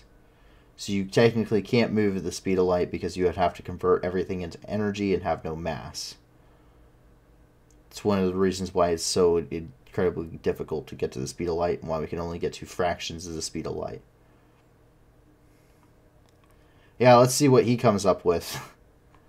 I'm curious as to see where he goes. And then finally over here in Rome, Pangios, the concept of a giant floating city in the shape of a turtle. Pier Paolo Lazzarini is certainly no stranger to imagining and even realizing unusual designs, but his latest conceptual yacht is the most ambitious to date. Taking on the form of a gigantic turtle, the Pangios is envisioned as a movable city that the designer estimates would be the world's largest floating structure. The hull would be built from steel and would feature a turtle-shaped base topped by an oval structure that supports a maximum of 60,000 people with hotels, shopping centers, parks, both ship and aircraft ports, luxury villas, clubs, and everything else needed to maintain a floating community in the middle of the ocean. The power to run the floating city would come from solar panels, plus electricity would be produced using its large flipper-like structures, which would harness energy from the sea with some kind of wave energy generator system, allowing the ship to cruise indefinitely. Lazzarini has dedicated some thought to its costs too, and the budget would be around $8 billion. And there's a crowdfund campaign launching soon, so if you want to chip in.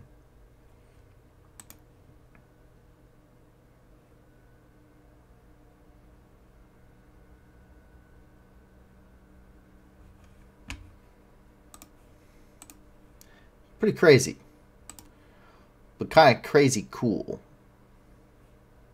It's interesting. I'm not sure how practical that is, but it's kind of interesting.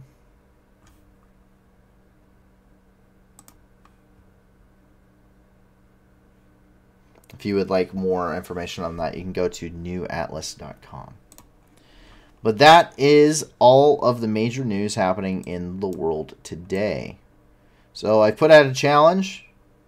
Talked a little bit about myself. Please do not pick up terrible habits. But yes, however, if you can manage to get me the recipe that comes from the iced coffee from the U.S. Embassy compound in Baghdad, Iraq, if you are able to do that for me, I will be forever in your debt. I've been searching for years. I have looked I have looked at everything I physically could to find it, and I simply can't. How will it do in a hurricane? I have no idea how that giant turtle ship will do in a hurricane. I have no idea how a giant turtle ship will do, period. You know, it's really great that these concepts are a thing, but people don't think of the fact that ships require maintenance. Have you ever seen what a ship looks like after a deployment? For like a year? They look absolutely trashed. So, ships have to be maintained. It's not just like this thing. It's not like you just build it and it just lasts forever. Like, you have to maintain these things. And you have to dry dock and make repairs and stuff. Just because seawater, it really corrodes.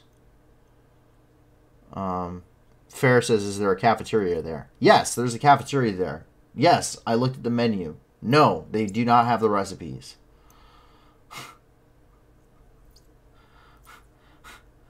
I've tried. I really have tried. I've probably put more time into looking for this coffee recipe, this iced coffee recipe, than I have anything else. And I don't even like coffee, but I will drink gallons of that stuff. Yeah. It's kind of like the story of Icarus, you know, flying too close to the sun, and the hubris, you know, Icarus and hubris. Yeah, it's kind of like that. I think pretty ambitious. It's kind of cool. I personally I'm still waiting on Titanic 2 to do anything. I'm pretty sure that project's down and out, but yeah, $8 billion is a price tag that I just can't. It looks cool in 3D models, but practicality doesn't make sense.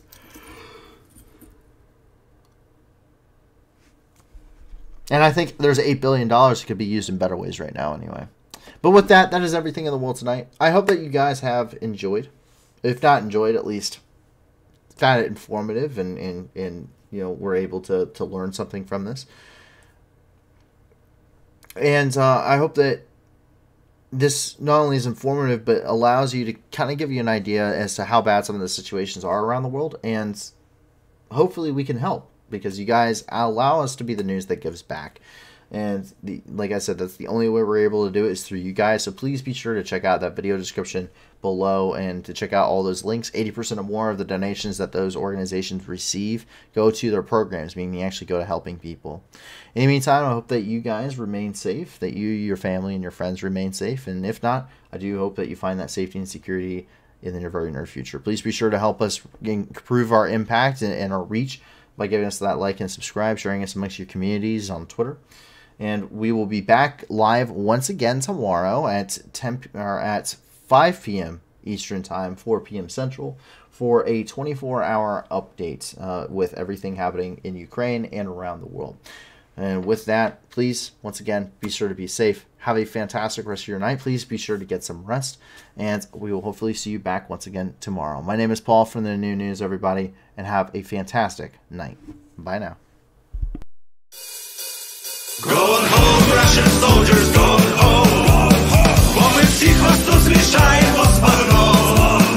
І стоять до волновахи, і чудно кличе, діти нахуй. Тут працює ЗСУ і ТМО. Нам не треба ні конфлікту, ні війни. Та ми готові всіх вас звать до сатани. Тисячі вже полягло, і все більше шлепуйло. То для них нема нічого, крім труни. Russian soldiers going home. Бо ми всіх вас зустрічаємо з багном. І стоять до волновахи, і чудно кличе, діти нахуй. Тут працює ЗСУ і ТМО. Вызволять пришел, братишка, ну привет. На моей земле тебе один ответ. Нашим людям с кирпичом, даже танки и бачок. Вам не взять нас и за 100 тысяч лет. Going home, Russian soldiers going home. Бо ми всіх вас зустрічаємо з багном. І стоять до волновахи, і чудно кличе, діти нахуй. Тут працює ЗСУ і ТМО. Mr. Putin, on behalf of all our guys, no one's scared of your nuclear device. You can take your top 11, shove it up your wrinkled bum. Oh, we'll come and help you fit it in your skull. Russian soldiers going home. Бо ми всіх вас зустрічаємо з багном. І стоять до волновахи, і чудно кличе, діти нахуй. Тут працює ЗСУ і ТМО. Going home, Russian soldiers going home. Бо ми всіх вас зустрічаємо з багном. Від стрія до Волновах і чутно кличіть, ідіть нахуй, тут працює ЗСУ і ТРО. Going home, Russian soldiers, going